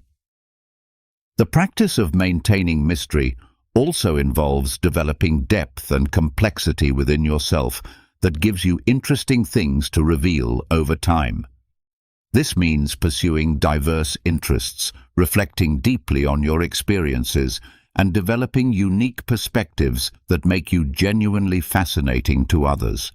The eighth strategy emphasizes practicing discretion in what you choose to share about yourself and your life. In today's world of social media and constant connectivity, we are often encouraged to broadcast every detail of our personal lives, from major achievements to minor daily grievances. However, there is immense value in carefully choosing what we share and with whom we share it. This practice of discretion is not about being secretive or deceptive, but rather about respecting yourself and safeguarding your mental and emotional space. It represents a form of self-protection that maintains your dignity and preserves your energy for meaningful interactions and relationships. Consider the example of a successful entrepreneur who faced a crucial decision about whether to publicly announce an upcoming project. Operating in a highly competitive market, where information represented a valuable asset, this person had to weigh the potential benefits of publicity against the risks of revealing too much too soon. Instead of sharing every detail of the project with the public, the entrepreneur chose to practice discretion, sharing information only with a small group of trusted partners and team members. This careful approach allowed the project to be developed and launched without interference or imitation from competitors, creating a significant competitive advantage while also demonstrating wisdom and strategic thinking. The practice of discretion extends beyond business decisions to encompass all aspects of personal sharing. With every piece of information you consider sharing, it is wise to ask yourself whether this information serves your long-term interests and whether it can build trust and respect from others. If the answer is uncertain, it may be time to keep that information private. Discretion is fundamentally a form of strength and self-respect. Through thoughtful restraint in what we share, we not only protect ourselves from unnecessary risks and potential exploitation, but also build a strong personal image that makes others naturally inclined to respect our judgment and value our perspectives. This quality of thoughtful sharing demonstrates not only wisdom, but also genuine self-respect, characteristics that naturally garner attention, admiration, and even desire for your presence and insight from others. When people see that you are selective about what you share, they value what you do choose to reveal more highly, creating deeper appreciation for your trust and openness. The ninth strategy involves embracing the art of receiving, which represents a sophisticated understanding of human interdependence and the natural flow of giving and taking that characterizes healthy relationships and communities. Learning to receive gracefully has the potential to enrich our spiritual and communal lives while contributing to a culture of generosity, solidarity, and mutual support. This principle rests on several foundational concepts that are central to Stoic philosophy. First is acknowledging our natural interdependence and connection to others, recognizing that complete self-sufficiency and arrogance can isolate us from the rich tapestry of community support and mutual aid that makes life meaningful and sustainable. Second is cultivating genuine gratitude through accepting what others offer us.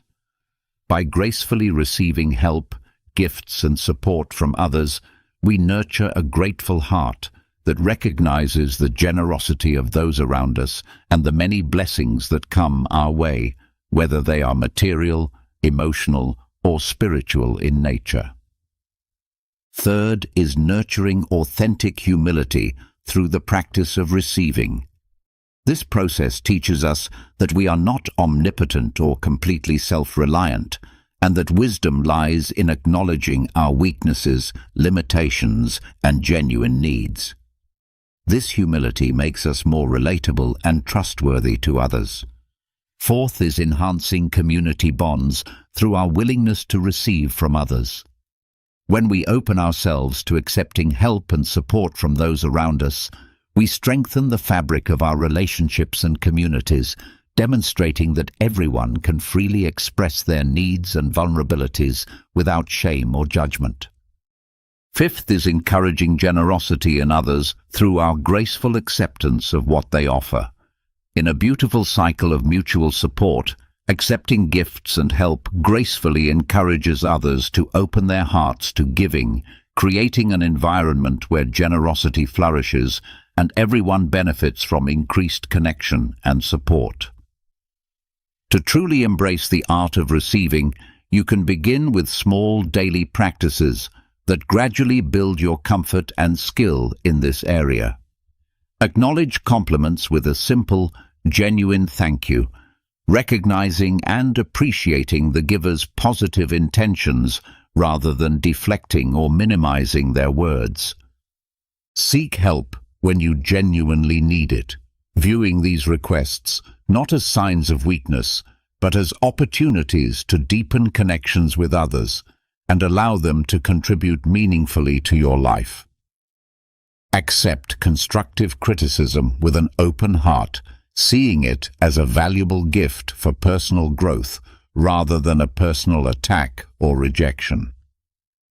The 10th and final strategy focuses on fostering resilience and endurance, which represent perhaps the most attractive and magnetic qualities a person can develop.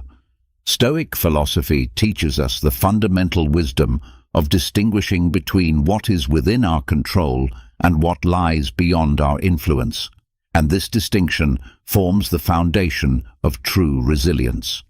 Resilience begins with accepting that many external factors, including other people's opinions, actions, and the unpredictable events of life, are simply beyond our direct control or influence. This acceptance is not a form of resignation or passive surrender, but rather a strong strategic stance that directs our energy and effort toward the areas where we can actually make a difference: our own actions, thoughts, and reactions.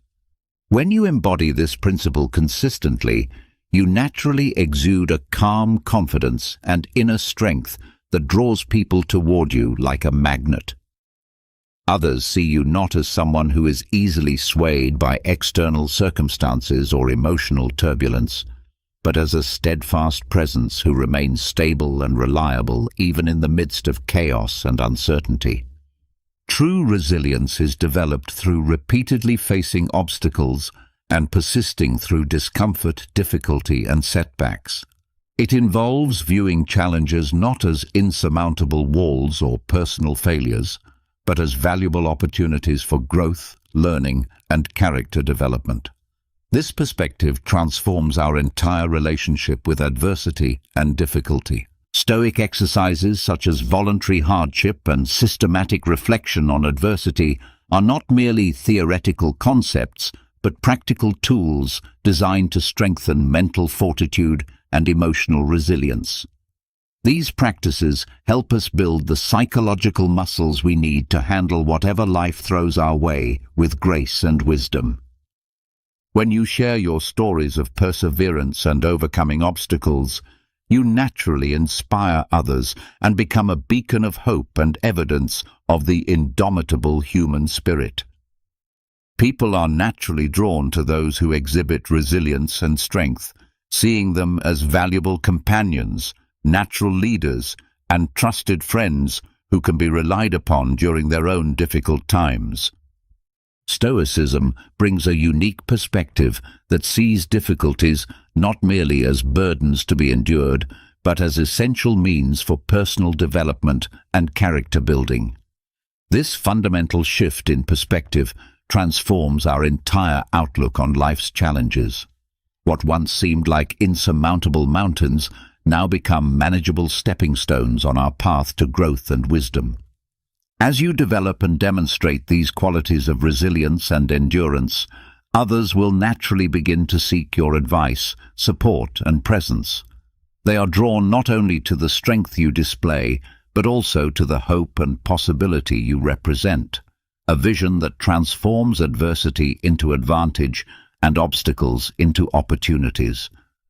This transformation in how others perceive and value you is not about manipulation or creating a false image, but about becoming the kind of person who genuinely enriches the lives of everyone they encounter. It is about developing character qualities that make you not only admirable, but also genuinely helpful and inspiring to others. The journey toward building this kind of unshakable presence and natural magnetism requires consistent effort, patience, and commitment to continuous growth. It is not a destination you reach once and then maintain without ongoing effort, but rather a way of being that requires daily attention and practice. However, the rewards of this journey extend far beyond the recognition and respect you receive from others. As you develop these qualities within yourself, you discover a deep sense of fulfillment, purpose, and inner peace that no external validation can provide or take away. You become someone who is not dependent on others' opinions for your sense of worth, yet paradoxically, This independence makes you more attractive and valuable to those around you. Remember that everyone's journey toward developing presence and magnetism is unique and personal. The specific ways these principles manifest in your life will depend on your individual circumstances, personality, and goals. The key is to remain committed to the process of growth and development, trusting that consistent effort in the right direction will yield meaningful results over time. As we conclude this comprehensive exploration of building unshakable presence through Stoic principles, remember that these are not merely techniques to be applied superficially, but fundamental ways of being that require integration into your core identity and daily practices. The goal is not to become someone different from who you are, but to become the best, most authentic, and most resilient version of yourself. Every interaction you have, every challenge you face, and every choice you make presents an opportunity to practice these principles and strengthen your character. The presence and magnetism you develop through this process will be genuine and sustainable because it emerges from real inner strength and authentic character development rather than superficial manipulation or performance. Keep moving forward on this journey with patience and persistence, remembering that the goal is not perfection, but progress. Each step you take toward embodying these Stoic principles makes you more valuable not only to others, but to yourself, creating a positive cycle of growth, contribution, and fulfillment that enriches every aspect of your life.